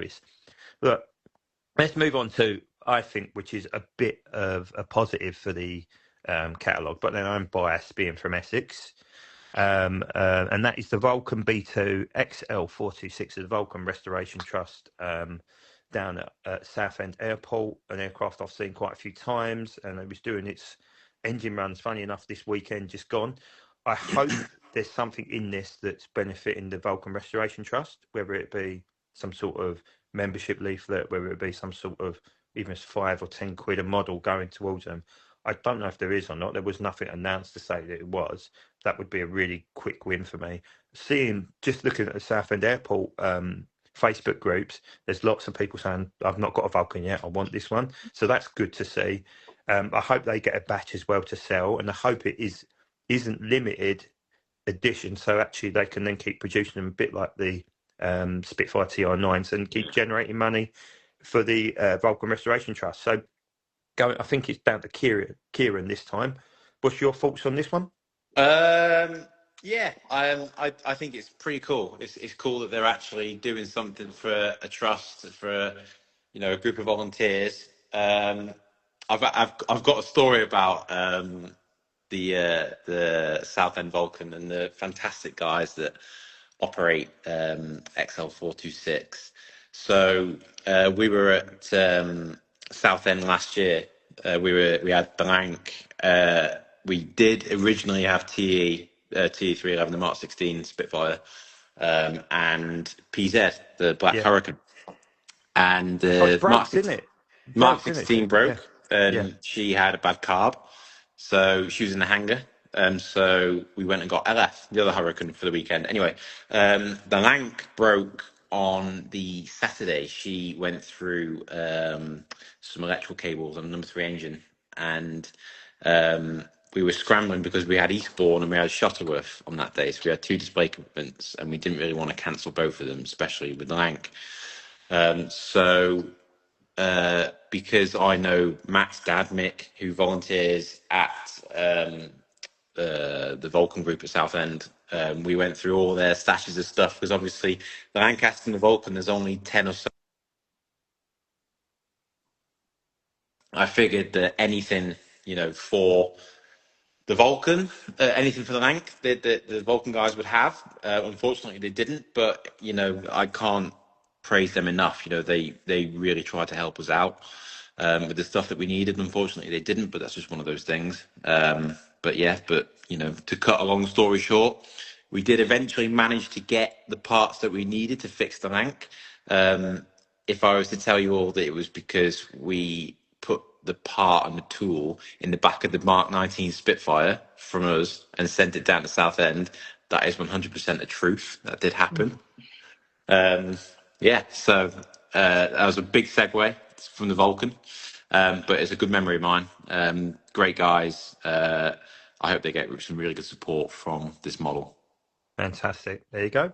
Look, bringing a real story to the fold as well. Look, for me, obviously being a local boy, the Meteor was an Essex one as well. The Biggin Hill Meteor that crashed in Benfleet, which is about 5 miles from here. I'm really chuffed to see it made, and I know there's a few other Vulcans out there. There's one at Wellesbourne. I think there's one at Waddington that's not been done yet. But this is the one that's running. Dare I say, is probably more. It is more prominent than the Vulcan to the Sky one now because it's been looked after. It's cared for. It's in great nick. It looks like it could just fly off off the tarmac at Southend and go and do a route. My brain's gone. Just go and do a lap of the airfield and land again. Wouldn't want to try it. Obviously, I mean, the Victor proved you can do it, but no, I think it's great that they've been supported. I just hope that Corgi have done something that is benefiting the Vulcan group. So whether it be not limited edition, unlimited in the sense it can keep being produced and churned out, even if it's 500 to go. Because they made that mistake with Just Jane, didn't they? They did 1,000 and then ran out. made probably one of the hardest to get models now. And people on the second-hand market take the piss. 350 quid now, I think, is the minimum price you could pay for a Just Jane Lank. But no, look, I'm really chuffed that they've got it made. So, Jamie, any thoughts from you? I like the Vulcan. I haven't managed to pick one up yet, but I probably won't get this one for 200 quid. If I'm going to get one, it'll either be the Falcon to the Sky or the anti-flash white one, if I can find one. Yeah, that's on eBay at the minute. There's one on eBay at the minute. But no, you can't go wrong with the Vulcan. But there's 2 schemes. There's the anti-flash white or there's the green grey camo. So I hope it sells well. I hope they give some money to the trust. At the end of the day, it's £200 for something that's half plastic. Yeah. So the last Vulcan, Dan, did they not screw up the underside, the colour? Yeah. It was supposed to be grey and they painted it. No, that was the one previous. I think they did. I can't remember. Maybe white and it was grey, wasn't it? They painted it. Yeah. Yes. Or the XL319. Yeah, I think it was the Scampton wing one. But I like this one. I think, and it's going to sound mental. They they cocked up 558 when they released that, the first one, with the colour, with the grey. It sounds crazy, but if they put that grey on this one, it'll be bang on. Because 426. That's going to happen, don't you? Oh, they'll put 558 grey on this. 100%. You can read, but I'm pretty sure that this grey is darker. But what do I know? I'm not clued up. I actually did a code 3 of 426 years ago when I had on my Vulcans. I picked up a cheap 558 because it was the closer colour to 426. So yeah, it's like everyone said, I do hope the trust are going to benefit out of this model. I hope they get it right. I do believe £200 is too much money. Like I said previously, I wish they could get it down to nearer what the 132 models are. That's another reason why I think they've shot themselves in the foot with the 132, because it's now showing collectors, look, we can do this heavy diecast big model for, okay, it's still a lot of money, but it's not as much as what these ones are. And like James just said, the Vulcan's half plastic. It got an absolute slating when they first released it for being quite light. I think I actually weighed, years ago, I weighed 558 against the anti-flash white one, 321. And the second release was heavier. So whether the recent ones, I think it was quite a bit heavier, whether they've added a little bit of weighting in the wings, a bit of ballast some lead in it. So I don't know. I'm not sure. I'm not at the factory. I won't get it. I don't have any room for it. I'm down to 2 Vulcans now. They're such a big model. I think if I can see them carrying on with it. You still got them in your table, Dan? Yeah. No. So I've now changed my table round to that's the coffee table's been changed for a imminent basecraft arrival. Oh, okay. Very nice. That we're working on. The page are working on. There might be a few bits coming yours and Gary's way as well that I might have managed to sort out. But yeah, the Vulcans have gone into their boxes because I don't actually have anywhere else to put them at the minute. But I can see the releases of all these still. I can see them doing 655 of the Wellsbourne one. I know you said they haven't done the Waddings, but they have. That's 607. Oh, okay. Is that the anti-flash white one then? The one? No, Black Buck. Oh, okay. The one they cocked up with the decals. Yeah.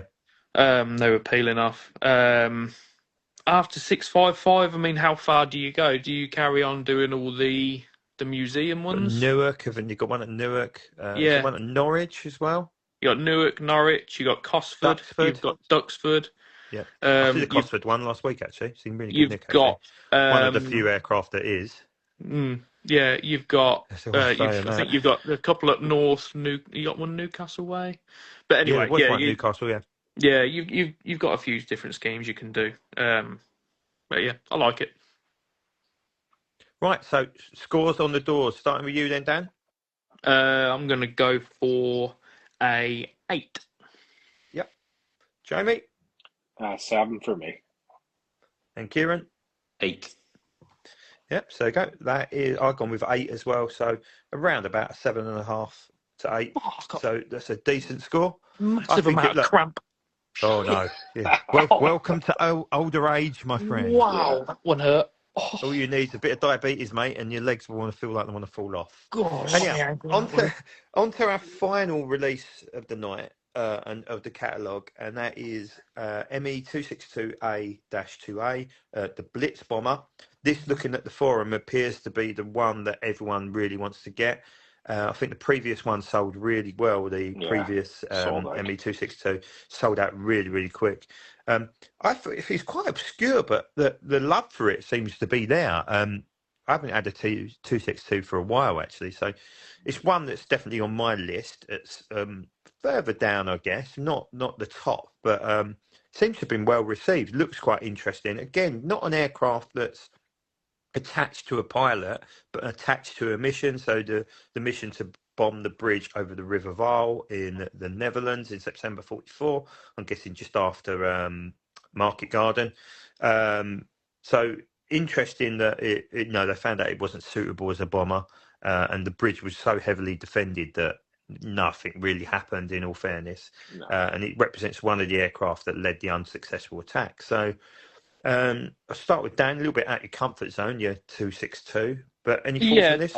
I like the mottling on it. I mean, this is an interesting bit. You brought up something quite interesting there. Have I? I mean, don't get me wrong. I mean, apologies if it's wrong. I quite like it, but I don't know if that's accurate to the aircraft. I tell you what looked weird to me is those bombs under the nose, and is that genuinely how that 262 looked? Yeah, really? It was just a massive. The fuel tanks were in the same area as well. Okay. Yeah. No. It's nice. It's all right. I don't mind it. It's very different to what they've released so far. So, yeah. Jamie, your thoughts? 262. I do like the mold. I like the model. I like the plane. There is another variation, this time bombs. Last one was the RLM rockets that they had on the wings, and that one sold out pretty quickly. So I think I have the majority of the Corgi 262s. So I'll probably get this one as well. Interesting. Kieran? Yeah, so I don't have a 262 in the collection, and I saw this one released, and I really like it. It's just it's not what you think of when you think of the 262. You don't think of it as the bomber, because it was obviously as an air defense fighter against the B-17s, the B-24s. But obviously, let's not forget the history behind. Hitler wanted a bomber, so they tried to enforce the 262 to do that role, and it was just terrible at it. I like that it's different, and I probably will get this one for my 262. Nice. Nice looking scheme, isn't it? In all fairness, yeah. I think it does look quite nice. Look, I think it's very different to what we've seen. I think it will sell really well. Like I said, if the forum guys are going mental about it, I think it must be a good release, because they've been really quite unhappy with this catalogue, which it's Corgi all over, isn't it? Corgi announced we're releasing 11 aircraft. They released 11 aircraft, and everyone's like, maybe it's too many. I don't know. Maybe that's not the sweet spot. Maybe 8 is their sweet spot per catalogue. But I'm really like this. I really, really like it. It's different, very different to what we've got. Again, when Dan was speaking about the mottling, can they execute it correct? So we've seen a picture which has been computer generated. Is it going to really reflect the overall aircraft at the end? Let's hope so. But that's I mean, I don't know if that's a concern, that every other catalogue the last couple of years, there's been at least 2 or 3 pre-pro sitting there. This time around, there wasn't. So is it because of Chinese New Year in February and they're still playing catch up and they've not got round to it? It feels a bit, I don't know, something feels a little bit off. Everything's stuck in the Strait of Hormuz. Yeah, probably, possibly, or maybe everything's been destroyed in the Strait of Hormuz, the way things are going. Yeah, look, for me, I really rate it. I'm going to go first in this one, and no one's going to stop me. I've gone for 8 out of 10. So, Kieran, what were you going for? 7. Jamie? I think about 8.5. 8.5. Dan? 7. So basically, that's 14, 22, 30. It's around about 7.5. That scored. Yeah. There or thereabouts. So, quick summary overall. I'll go through each one, and then we can score the catalogue each, because that's how we roll. So the Hawk Hurricane come in at an average of 7 out of 10. So very good. Oh dear, I just had the score come up on the iPad, Kieran. No wonder the arms are folded. Yeah. So the Hurricane 7 out of 10. The P-38 Virginia Marie 6.5 out of 10. The P-51D in 132 Cripes and Mighty 5.5 out of 10. Moonbeam McSwine 8.5 out of 10, which is our winner tonight. The Zero 2 out of 10. The ME-109F 7 out of 10. The F-86 7 out of 10. the Fokker Eindecker 4.5 out of 10, the ME410 5 out of 10, the Vulcan 7.5 out of 10, and the ME262 7.5 out of 10. So overall, now this is the bit where I want you to always forget those numbers. Starting with Kieran, always start with a new boy. What's your overall thoughts on the catalogue? And what would you score it? There are one or two releases that I really like, but it's a case of same old, same old. When I refreshed my phone screen at around 10 o'clock this morning, it was a bit there was nothing really caught my attention. Like, oh, I really need to get this. So the catalogue itself, I'm probably going to go for 4.5. 4.5. That's a fair reflection. Go to you, Dan. You just change the numbers. It's a hard one. It's a hard one because it, from a personal point of view, there's probably not one on there I'm going to get, and that's been kind of a bit of a trend with me with Corgi over the last, I'll be honest, probably about 18 months, 2 years. Nothing really blows me away anymore with them, if that makes sense. And I know that depends on the type of collections. Everybody's different, if you know what I mean. It's just not. There's nothing really exciting for me in there. If I was to pick one that I would get, it would probably be the Vulcan. But the only thing that puts me off of that is the price. Okay. I appreciate you will be able to get them cheaper. I'm gonna go for a 4 out of 10. 4 out of 10. Yep. But I think, I'm just gonna add to that. I think it could have been massively different if there was something added in there that we all think is going to come later on this year, if that makes sense. Yeah. I think if all of a sudden there was, and they hinted at it this week with Top Gun 40th. I say that the hope of a 148th Tomcat would be, and the idea of it would be incredible. And this goes, we were talking about weathering earlier on. I just don't know whether it would be compared to the likes of a Caliber F14, a Century F14, a Hobbymaster F14, which are 3 brands that knock it out of the park with Tomcats. And I just don't know whether Corgi have got it in them to produce a 148 Tomcat at the level, and let's face it, it wouldn't be a cheap model. It would be up there with it would be over 200 quid for it. I think so. And it's sad because I think the only reason that I think that is because the last 148 thing they've done is the Tornado, and it was absolutely appalling. And my confidence has just gone with, I don't know. It's a shame, but the thing about the Tomcat is they've already proved that they can do a swing wing at that scale. Yep. And with the Tomcat, if it's related to Top Gun in any way, they have to nail it. It doesn't have to be weathered. It just has to be exact. And but with opening cockpit. Yeah. And dare I say accessories like a ladder. If they can do that, I need to go the bit extra. If they can do that, they can sell as many of them as they want, because everybody will buy a 148 scale Tomcat. If they nail it, everybody will buy it. And then that's just the license to print money and then create new molds of whatever else they want to make. Completely. Especially with the Top Gun being back in the cinema this week for the 40th anniversary, people are excited. And yes, they expected something in this catalogue. I thought it was a bit too soon. I was expecting maybe the Mark V Spitfire or the Hudson for this one. But look, with the ME410, it took a year and a bit. I think it took like 18 months to release. I'm not suggesting that that's going to be the case with the Spitfire, which is a much smaller model, and the Hudson. But I honestly don't know. But so just to sort of touch upon what Dan said, I think if they do the Tomcat, they've got to go above and beyond. They have to go. They can't just do what they did with a Phantom and do a sealed cockpit on the first release, which was just why would you do that? you've got the opportunity to go into detail. If Noel can do it with an F-16, with a removable engine, opening nose, all those little bits and bobs. Mm-hmm. Dare I say, JC Wing's done it with the Intruder, didn't they? Did a great job of that. Yeah. The fitter. They're doing it at a much smaller scale. Corgi need to raise their game. The difficulty is how much they raise their game and how much they raise their cost.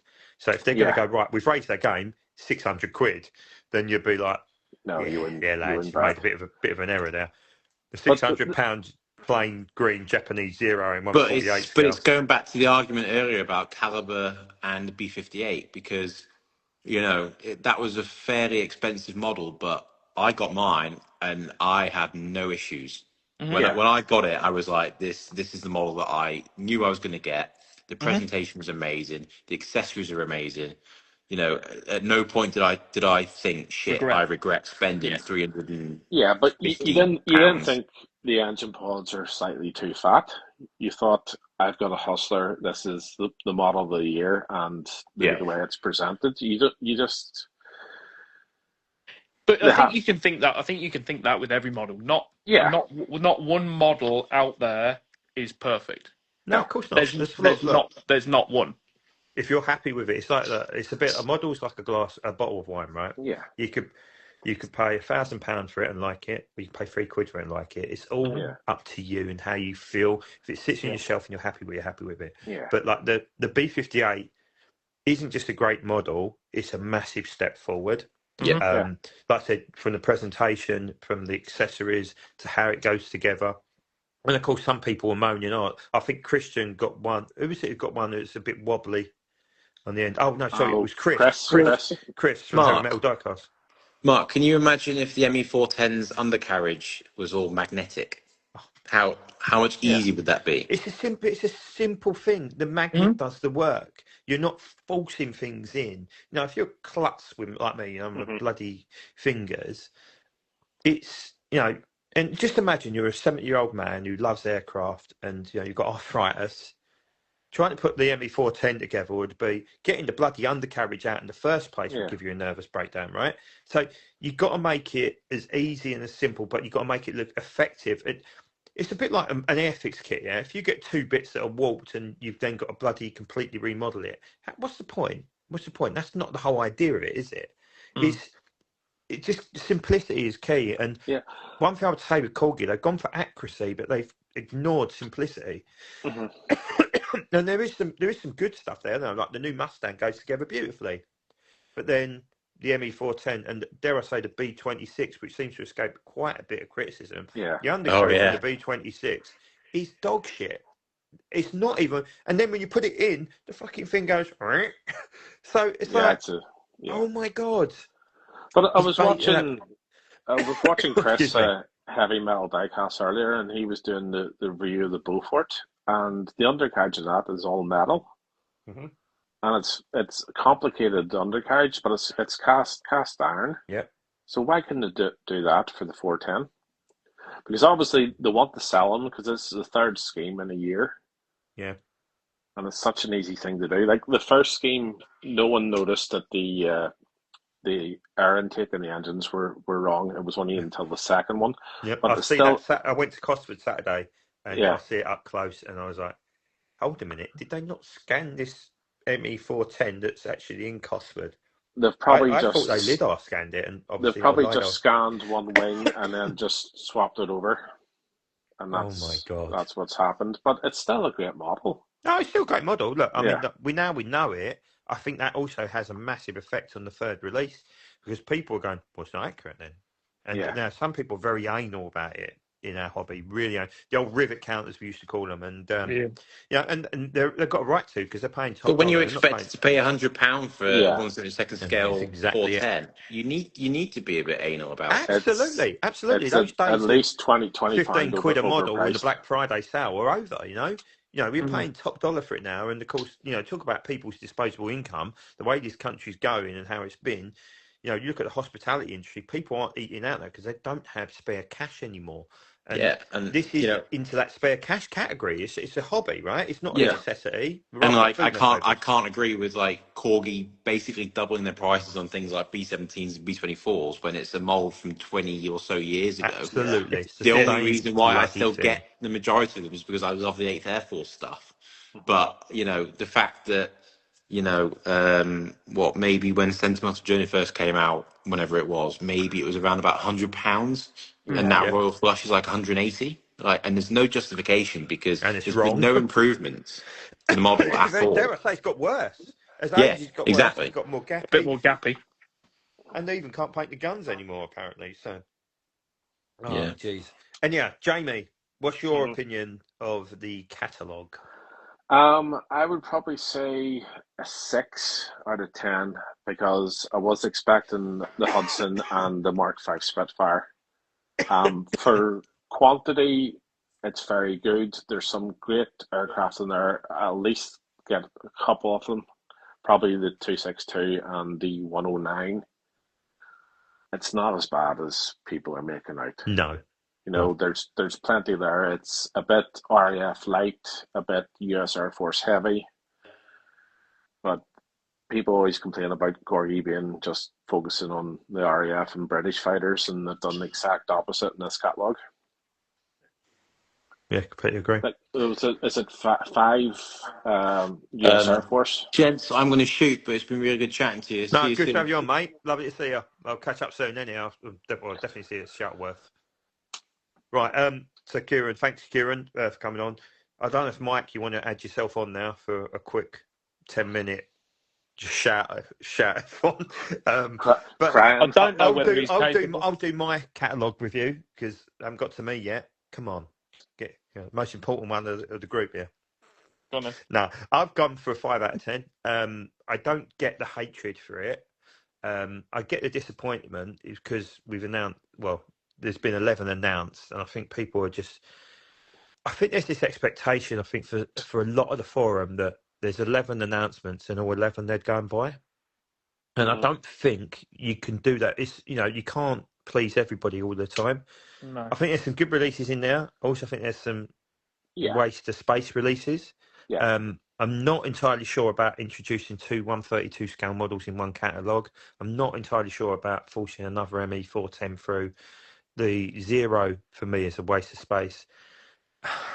But looking overall, I mean, like the Iron Decker ticks a World War One box. The Vulcan, I think, is most welcome, and I think it's doing a really good piece of educational work and supporting a great group of people. The ME109, I think, is decent. I'm over the moon with Moonbeam X1, one of the ones I've asked for. The Hurricane's okay. I think the P-38's nice. I think the ME262's nice. There's a lot of good there, and like every catalogue, I go, well, I might not get that, but I know full well I'll probably end up getting it at some point. But let me see if we can add Mike on. I don't know if he's available. I remember the year that they released the catalogue. It had 4 models in it. So, oh dear, it's 4-1 to Aston Villa now. It's not that bad. I was expecting some new molds. At the start of the year, they told us there's the Mark V and there's the Hudson, and then there's one that hasn't been announced. And you would expect when you're 2 catalogues in to at least one of the new molds would feature. Yeah, I think so. But coming up to the months of for some reason it won't let me add Michael in. He's been struggling to get on or not, I think. He's probably on Grindr. Oh, yeah, he's probably on Hampstead Heath. He's prowling Hampstead Heath looking for his next victim. He's looking for an actor that isn't joking on a Diecast forum there. I think it'd be interesting to see because he certainly he certainly got some good points about the Iron Decker. I think it's an interesting one. I think it's more a victim of its creation as such because it's not going to be the most elaborate of schemes. No. So, but again, it does fill a massive hole in the tooling as such. I've tried to add you, Michael, if you can come on, but there is a gap. I think Dwayne's disappeared now, but it's probably like 3 o'clock in the morning. There he is. There he is. There we go. Hey, he's back. Give it up, boys. Give it up. Evening. Evening. Mate. You all right? Go on. Tell us about this Irondecker. Come on, like people have been waiting for this all night. Where do 2 I start? hours we've been waiting for it. In Where fact. do I start? I'm Corgi's biggest fan, biggest supporter of World War One. I'm glad I'm sat down for this. This is going to be. They've been knocking it out the park. Let's get ready. But the They've been knocking it out the park. The last own goal they had was the Albert Ball SC5, which was all sorts of wrong. Everything was wrong about it. But since then, they've been brilliant. But why? A Jacobs Irondecker, why? So, first of all, you have to excuse me, I've just run up two flights of stairs. You're right. Sorry.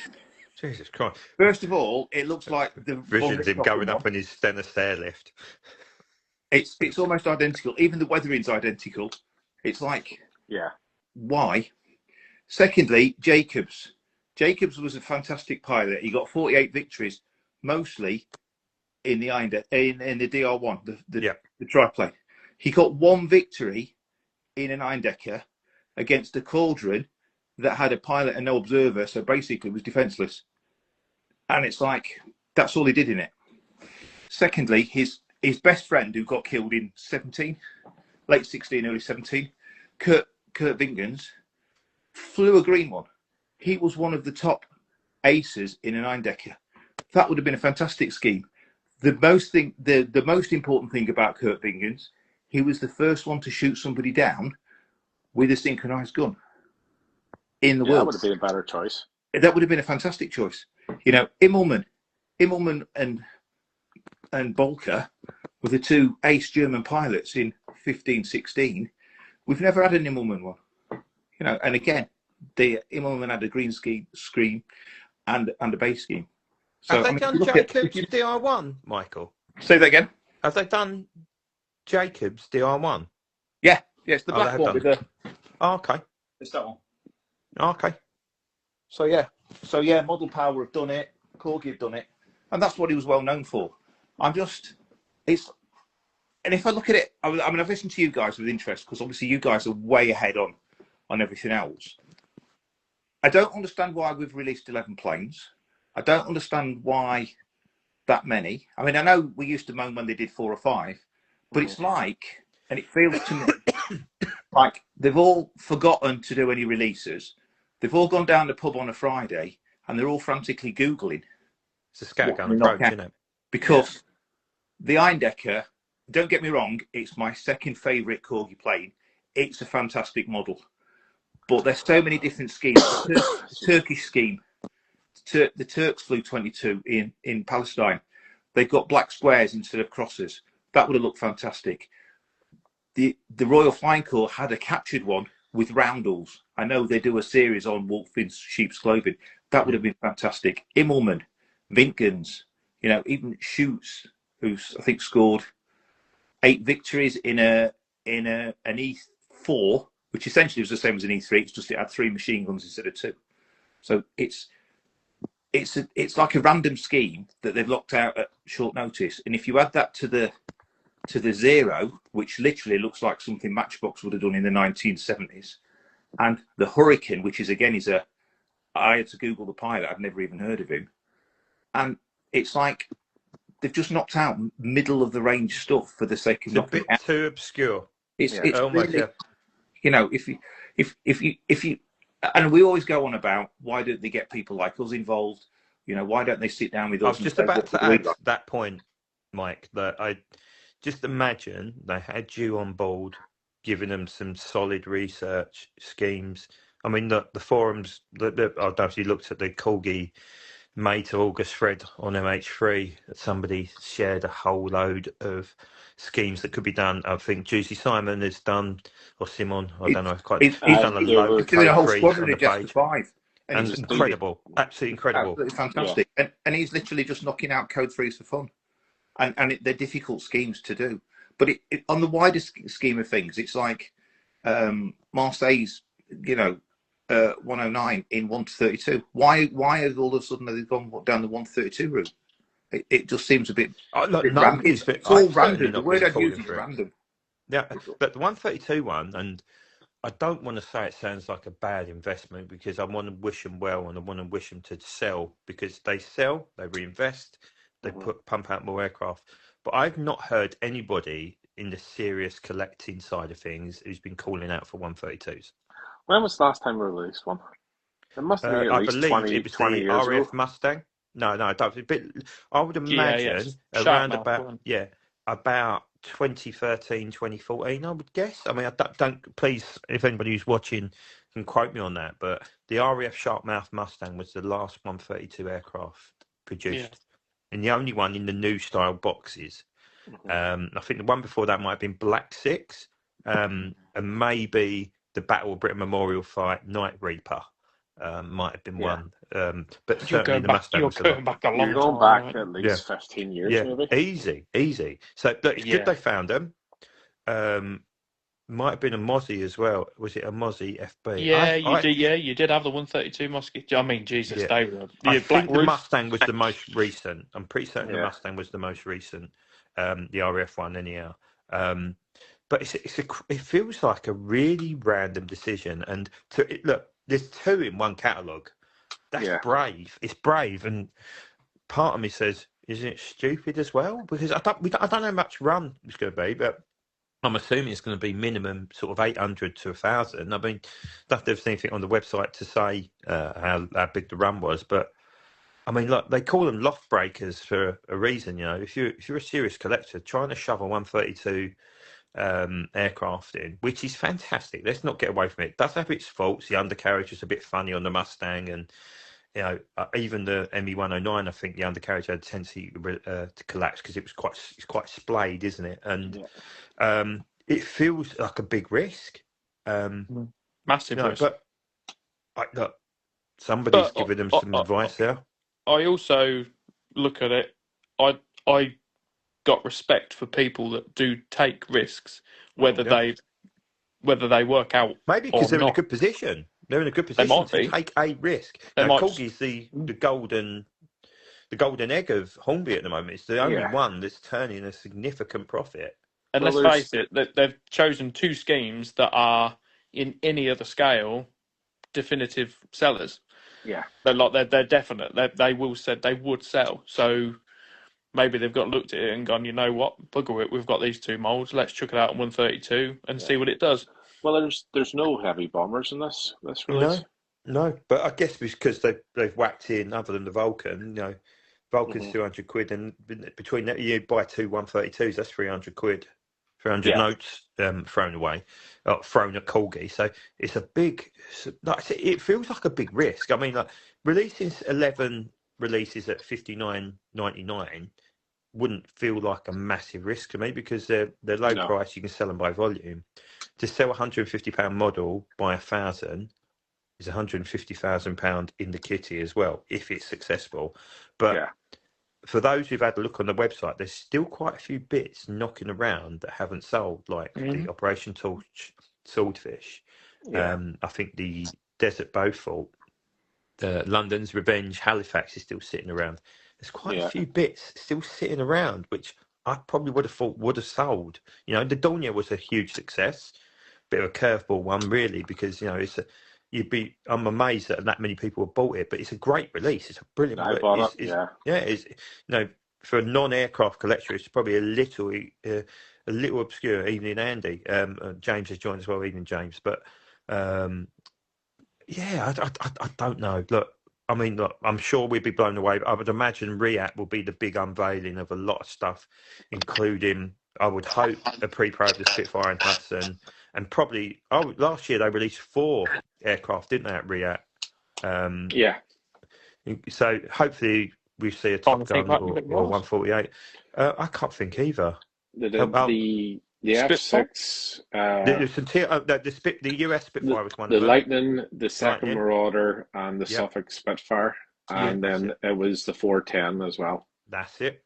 Yeah, the little thing. So I'd imagine they'll do something very similar this year. And they've teased. There's another model and a retooled model, isn't there? A new model and a rejigged existing mold to come. I don't know what's what. I think the mosquitoes are retooled one. Yeah, but there was 2, wasn't there? 2 retooled. Yeah, 2 retooled, 3 new. 3 new, and we know 2 of them already, which is the Mark V Spitfire and the Hudson. I would have thought one of them would have been released by now in one of the catalogues. I don't want to wait for September to December and then find out that none of the new molds are in that either. No. Just on the flip side, lads, I think we need to actually launch a campaign for Mike to join Corgi. And obviously, Mike, I know some stuff. Do you know what? With Mike, but I'd rather join Hobby Master because the amount of models that they knock out, I could have 15 of these cabinets in a couple of weeks. Yeah. But I don't necessarily think for me. I think what they need to do, and again, I'm going to go back to this. So I'm relatively new compared to you guys. I've been doing this a few years now, and obviously I'm niche. I'm World War One. I'm predominantly 148. Corgi are the only people knocking them out at the moment, and predominantly they're brilliant models. So I don't know what I'm doing there with my wrist. But I don't want to know. A few of us, I wasn't expecting that. A few of us have come from a retail background or a sales background, and my concern with Corgi is it's 2 words I'd use: scattergood and random. So if you go back, low hanging fruit, mate, go after it. It wasn't even that. Like the Iron Maiden and the was it the Led Zeppelin? They were just like random. Both dumped. Both of them dumped. I mean, I've got them both now, and I said I'm touching them because they've gone through like 25 quid, whatever it was. Surely, if somebody from Corgi has said, right, invite half a dozen of us down there and go, right, what do you think of this? Is this going to sell? We know what we buy. We know what sells. Yeah. We'd have gone, don't touch that with a bifocal because that's like. I would say like throwing out random things with like no thought. Yeah. Just send them profiles of planes that you think they should be making and schemes they should be making. Do you know what I do? I just bombard them. Code 3. Anything that I want, I'll do a code 3 because you can guarantee within like 18 months, Corgi knocks it out for me. It's brilliant. That's what Gary does. Yeah, Gary doesn't get furious about that at all. No. He always stays calm about that. Whenever they do the Diecast diaries every 2 weeks, there's always an email address for suggestions. I would say just get loads of but pictures don't send and just pictures of your Willy to them, Mike. No, we do just pictures of aircraft. That's all they want. And then they might not be able to make that 148 scale. Well, I mean, the thing is, if you're looking at new molds, surely we have to do a DH4 because you can think of I'm assuming because most of these are now multiples of 10, 11, 12. I mean, the Iron Decker we've brought out, I've got a couple of code 3s here, so I've got to be careful. But I mean, this is the 4th one that they've brought out. Yep, it is. Yep. So you're gonna have to assume, and Daniel hit the nail on the head. Although it's a brilliant model, 90% of them were just like an unpainted dope canvas. So they're all beige. It's like how many different things are beige. But again, it's like the Lancasters, 90% of them, 617 Squadron, they're all the same. But there's a rationale behind collecting all of those. Mm-hmm. But DH4, you could have 10, 15. There's the Independent Air Force, the Royal Naval Air Service, Royal Flying Corps, the 2 or 3 American ones, the Belgian ones. I mean, you could, that would be an obvious seller. It would sell all around the world. Some of the Empire gifts, if we're trying to get people from Australia or South Africa or Canada, I do half a dozen of the Empire gift schemes. They would sell. It's obvious stuff, and then they go and do a random thing. I've got to love you and leave you, gents. All right. All right, mate. No worries. Good to have you on, mate. I'll speak to you. Thanks for staying on so long, Dan. Appreciate it, mate. See you, mate. Bye. But yeah, it's just, as I say, I'm trying not to have a rant because I'm Corgi's biggest fan, but also you've got to be a bit of a critic. And I'm scratching my head. Now, don't get me wrong, I'm going to order it because it's a you need it. Iron Decker in 148. Yeah. I'm going to order it, but it's going to sit at the back of my shelf. The only reason I'm going to put it at the front is really if they've done that fantastic sort of like metal paneling thing that they've done on the cowling for the UDEC one, which they didn't do on the previous two.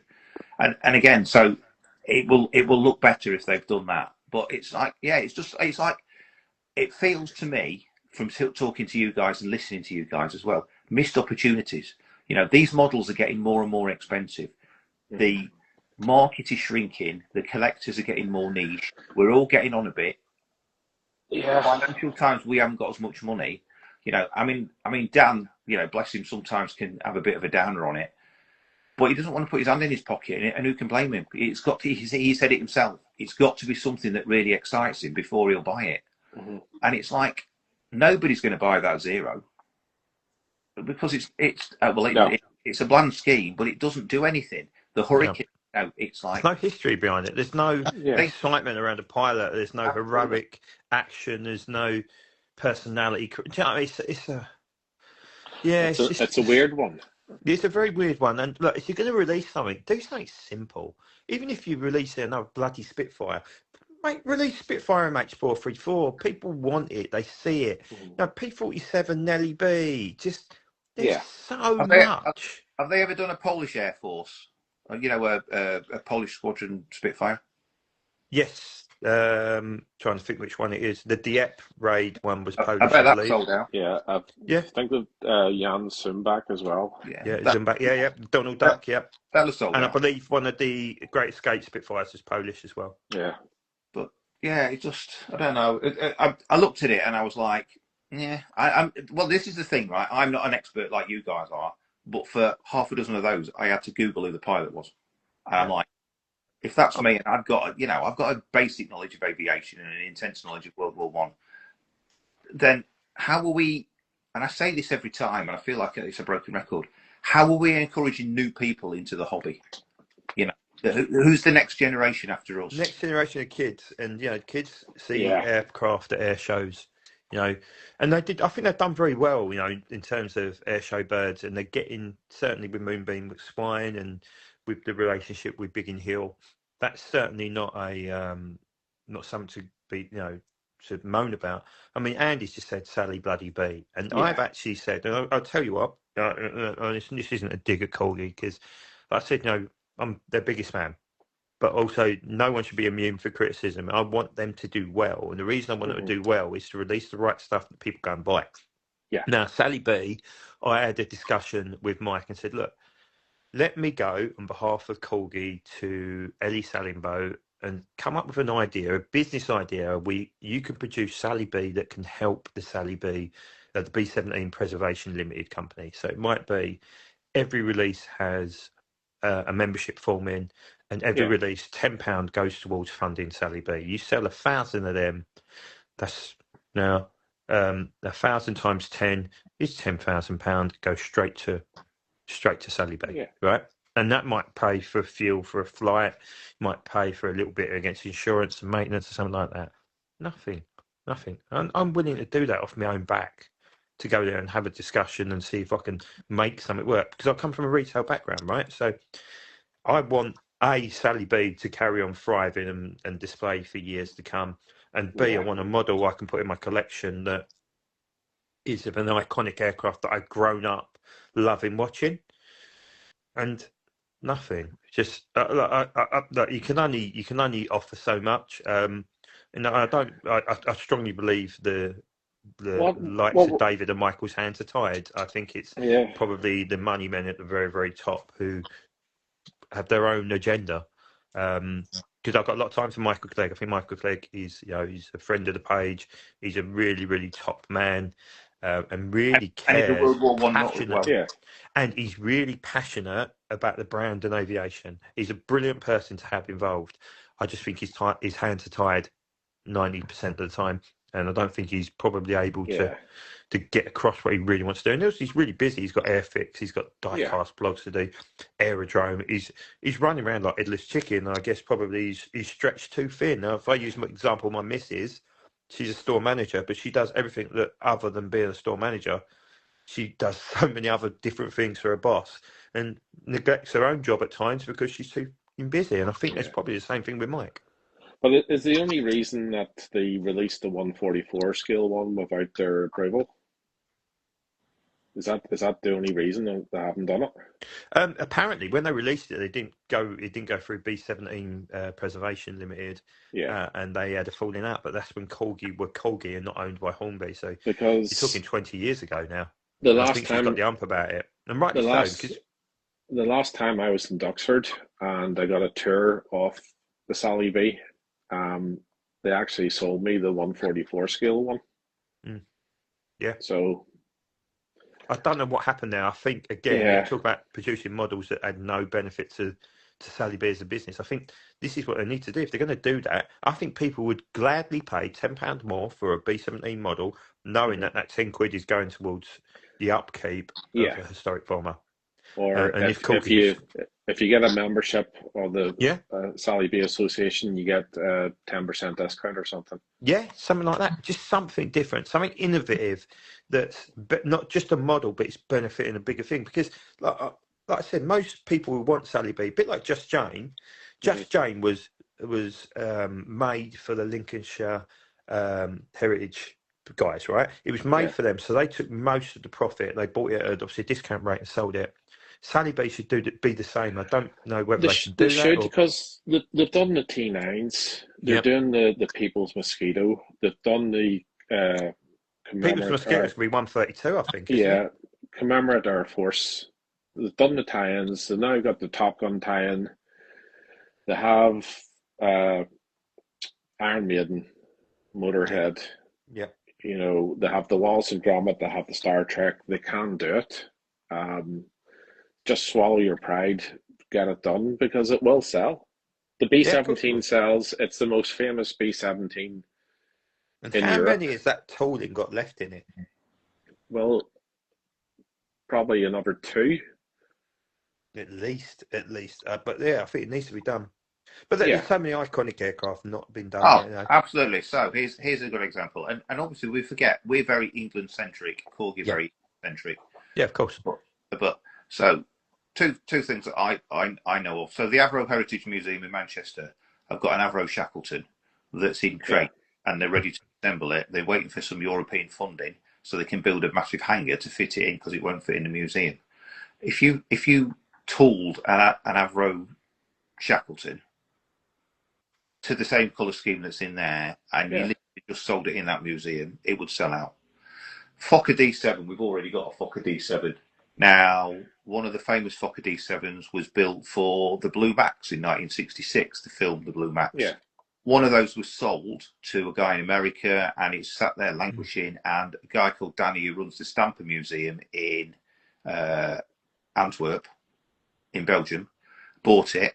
He's restored it. It's in post-war Belgian Air Force colours, and it's now flying.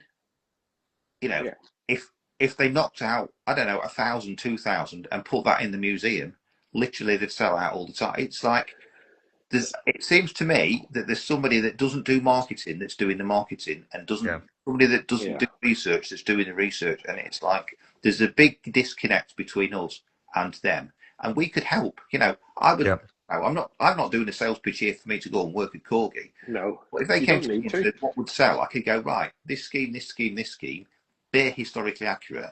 The other thing I'd quite like to do as well, which Carousel did well, and Corgi sort of don't do, is a little leaflet about the pilot or the aeroplane in the box from a historical thing of view. Because we know about it, but you know, I'm 59. I'm 60 this year. And I'm like known as the enfant terrible of World War One aviation. Everybody else is dead or like about to cark it. The next generation know nothing about it. So for a little bit of A4 paper that folded up that tells you about the aeroplane, who manufactured it, the pilot, you know, if it's a famous squadron, it keeps the history alive, and it keeps those people engaged in aviation, and that's where the massive disconnect is. I completely agree. And you know, you don't just buy an aircraft because it looks nice. You buy it because it's got an interesting history. And I've said that a long time. I know they were talking about doing QR codes or something that you Absolutely brilliant. Yeah, and you could even link it. You could even link it back to the website. And AI. I mean, I do a lot with AI at the moment. I'm doing massive amounts of AI, and the thing with what it can do for you is immense, and it's growing all the time. Oh, tell me about it. You can link it back to the website, and then link it back to the other models. Yep. Yeah. Completely agree. Why not have this one? Yeah. A 17-year-old or a 20-year-old that's gone to Chester model and gone, right, I've got 50 quid. What can I buy? And they'll buy an albatross or a Fokker or a Sopwith Camel because it looks great. Goes back, does a bit of research. All of a sudden, it's like, oh yeah, there's more models. I'll get that. Yeah. Or I've got a Sopwith. I'll get a Fokker. And it's like the same with ME109 and Spitfires. Back in the day, when you think of what Dinky used to do, what Corgi used to do, what Matchbox used to do, it was always in pairs: Spad and a Fokker, a Spitfire and an ME109. Well, they did that. They did that last year with the Battle of Britain stuff. And it's like that's what would sell. Yeah, it's easy. Like if, say, for example, if they did another 2-pack. Yeah. A Camel and a DR1 or something like. Absolutely. Or an Albatross and a Breastfit or whatever. You're talking £100 for a duo, but people would buy them. Well, you could put another 20-30 quid on it, and people would buy it. BVMF set, eh? If you do historically accurate, you could do Rhys Davis, who shot down Voss. You could do Voss's Fokker. Voss's Fokker, I'm halfway through a code 3 of that, with its yellow nose with the face on it, is iconic. Rhys Davis was flying an SE5 56 Squadron, so that's got its own markings. You could do stuff like that. You could do Leno Hawker with a DH2 and anything you could do, and you could just knock them all out. It's Douglas Bader, and when he crashed, the plane that either shot him down or crashed into him. There's loads of stuff you could do. Russian front, Eastern Front, you could do a 190 or a 109 and an IL2 or something. You just knock them out like that. It's just a bit random. The two words I use, scattergood and random, and it's like what concerns me for a hobby is I was looking at that page today and I'm like, it's just random. Everything about it was random. I think the Vulcan's great. The Vulcan will sell. I think the Saber's probably, again, is slightly random, but will probably sell. Yeah, makes sense. Because you got the other one. And the P51 and the P38 will sell because they always sell. But everything else, it's like they've just thrown some crap against the wall and seen what's stick and go, yeah, we'll do that. Or throw dartboard in an aviation encyclopedia. There doesn't seem to be any thought behind it. When I came into this hobby, they did series. They did like a Cold War series, and then they were doing like an Eastern Front series. I think they even started doing didn't they start doing a Mediterranean theatre? Yeah, yes. What's up to that? What I'd like to see is going forward. They do 3 releases a year now, don't they? Yeah, I'd imagine the Messerschmitt will fall under the War Under the Sun. Yeah, well, they will. So do a European theatre, do an Eastern Front, do a Western Front, do a World War One, do a Cold War. So they've got War in the East. They've got War in the East. Have they got a Cold War one? Was the Jaguar class as Cold War? Was it the 148 stuff's Cold War? Yeah. Because you've got a Vietnam range. So I'm just trying to think the ranges they've got. So last year you had the Battle of Britain one. I think they've got the Air War in Europe one, which is really spurious. So you've got like D-Day included in that. Which D-Day should have its own bit. War at Night, haven't you? You've got War in the East. You've got the Pacific War in the Pacific. So they are getting them into them groups, but we could just do it because the thing is, we're all collectors. We're all on a spectrum. That's why we collect. We're on a spectrum. So if they bring out a series, you'll buy the one, you'll get the next one in the series. You won't want to miss out. You'll get the next one in the series. It's like Pokemon cards.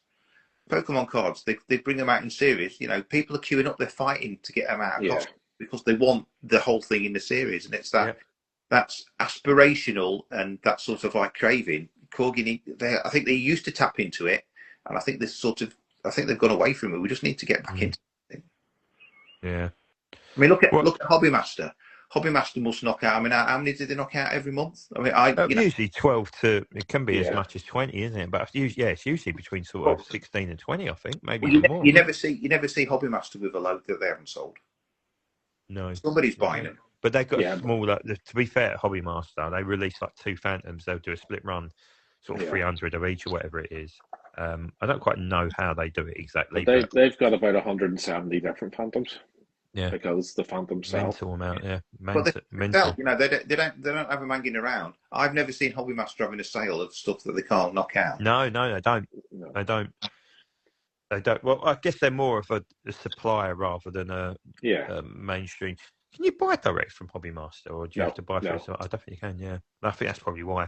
I mean, to be fair, you do see occasional bits on sale, but you do see them through like Flying Tigers and whatnot like that. But you don't see them knocking around shops very often, and not in volumes. And so Corgi, when they dump, they dump. But it's just very different world. If Corgi release a good model, it sells out quickly. But that's what they need to tie into that. See, that's the bit I don't get. You know, like we talk about the Dornier flew, and it sold brilliantly. But then in the same breath, they've released the Zero, which is just random, and it doesn't scream sellout, does it? No. And that's the bit I don't get. I think they've got to be really callous and go, is that going to sell? Well, no. Well, why are we doing it? Because you want to sell it at full price. Sold out. Yep. And then the other 2 didn't. All the bullfighters that they've released have all sold out. Really The first 410 sold out. Yep. The 172 scale Marseille 109G, that's sold out. Last Spitfire, the Halton Spitfire, bang. You try and get hold of that now. Yeah.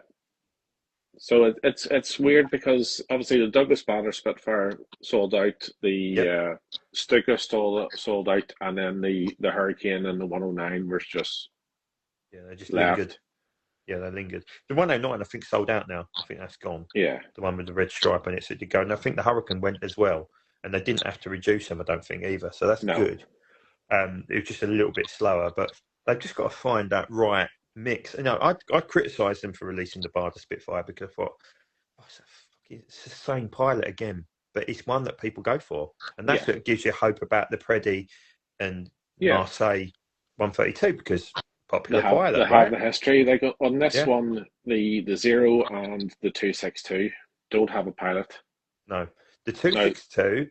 It makes people curious, and it's something that people have been asking for years. The other thing is as well, from an aesthetic point of view, the 262's probably got to be the prettiest aeroplane, the most beautiful aeroplane that's ever been made.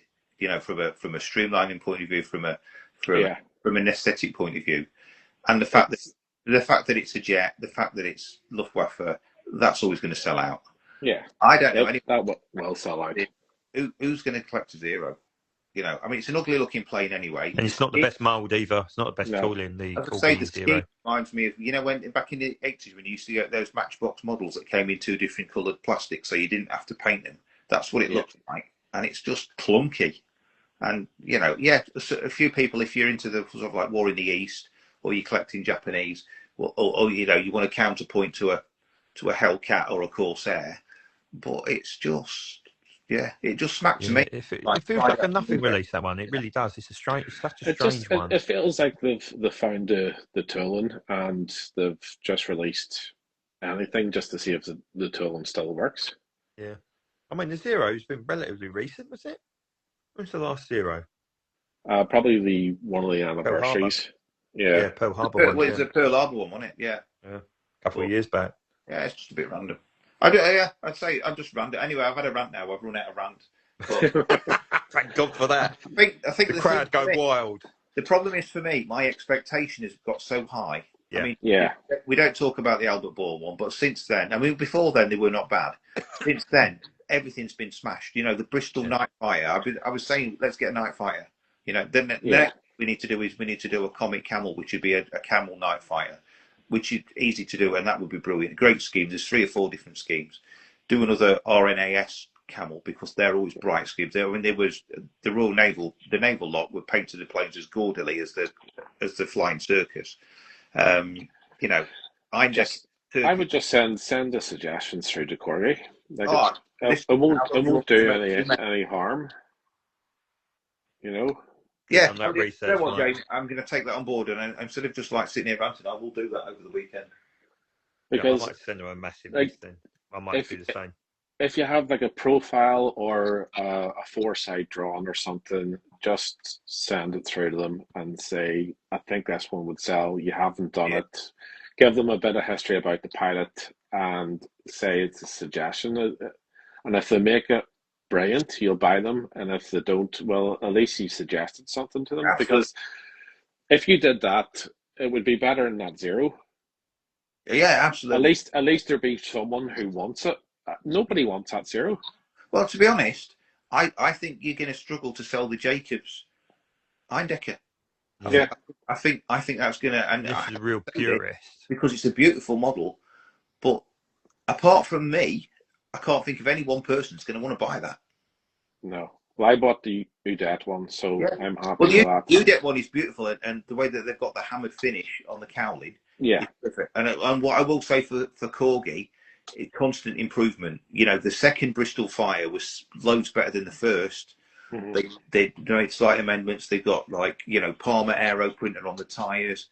It's been absolutely brilliant. The third one was better than the second one. With the Eindeckers, they've constant improvement. With the Albatross, the last Albatross D5s that they've knocked out have been fantastic. So they're constantly improving, Yeah. When they started, if I look at some of the camels, well, here's a good example. So like an early camel, let's pick an even earlier one. Here we go. Let's pick out this. Yeah, I'm going to do this. Don't break it. Oh, don't worry about it. I've got about 15 spares of this. I think I bought about 50 of these. So, SE5, Lewis's Night Fighter. Look at the propeller. It's literally just one piece of plastic. Yeah. Look at the wheels. I mean, the wheels are just like, they're pinned to sort of like spin round. Every time they've improved it. The last SE5, which was Grid Caldwell's SE5, absolutely graining on propellers. They've now started putting little tiny propeller decals on as they were. Yeah. The wheels are more in scale. The tyres are, everything. They just keep improving it all the time, which is brilliant. They don't just like knock out a mold, different paint scheme. So they're thinking about it. This is what confuses me with the company and their ethos. They think about that in detail, but then they rather think of what scheme they're going to knock out. It's just like, don't give any thought. Right. We've been going for 2.5 hours, lads. Yeah, well, that's this. Standard. It's standard, isn't it? Talking about model planes for 2.5 hours. To be fair, Jesus there was 11 models to talk about. Yeah. But look, solid.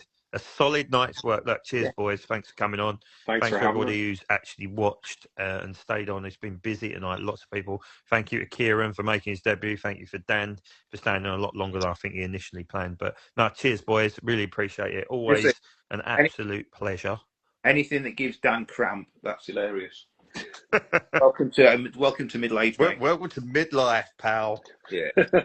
Cheers for staying on, Mitch. I know Mitch has just commented there. I know Mitch has been on pretty much all the way from the start. So thanks for spending your Friday nights with us, chatting about the things we love. Bit of a mixed review overall, but of course a decent night nonetheless. It's not as bad as everyone makes out. Let me answer this. We're going to answer it. He's still on. Hold on. I'm videoing. Dan, I'm still on live, mate. Are you still watching? Yeah, I'm still on. No, I don't think you see. Say hello to Dan, everyone. Anyhow, look, I'm just about to end this now, so let me just end the video. I want to say one thing before we go. First of all, I want to say thank you for the review you did of the Carousel P40. I know I said to you. No, thank you for giving it to me, mate. I really appreciate it. Somebody's offered me a Carousel Newport 11 on a really, really, really good price. They wouldn't have done that if they hadn't seen that. So it's all about this thing. Thanks, mate. It's all about community. It's all about paying it forward. No, thanks, mate. Look, I really appreciate that. It's a bloody stunning model. Absolute beauty. So I really appreciate it. But look, this is what it's about, having good people involved in the hobby. This guy here, Yeah. He's the goose to this Maverick, of course. And of course, I like you guys. Obviously, I've learned so much I've learned so much off of everyone else involved in the hobby, and that's why I do it, because it's like a big community, isn't it? And hopefully I see lots of people out and about at air shows this year. And you need to get down to Shuttleworth both years. When's Riyadh this year? Riyadh, second week in July. I can't remember the exact dates. Yeah. So maybe expect something at that. 18th, 19th, 20th, Damso. I'm banned from Shuttleworth. Are you really? Yeah, not because in the planes. Last time we went, I went down for the day, and I took me the missus, and we ended up staying for 3 days, and she was fuming. You got to do Festival of Flight. We're camping the whole weekend, so if you want to do it, do it. Anyway, look, I'll love you and leave you. Thank you so much, boys. Cheers, Mark. Great to catch up. Catch you soon. Cheers, Mike. Cheers, boys. Bye.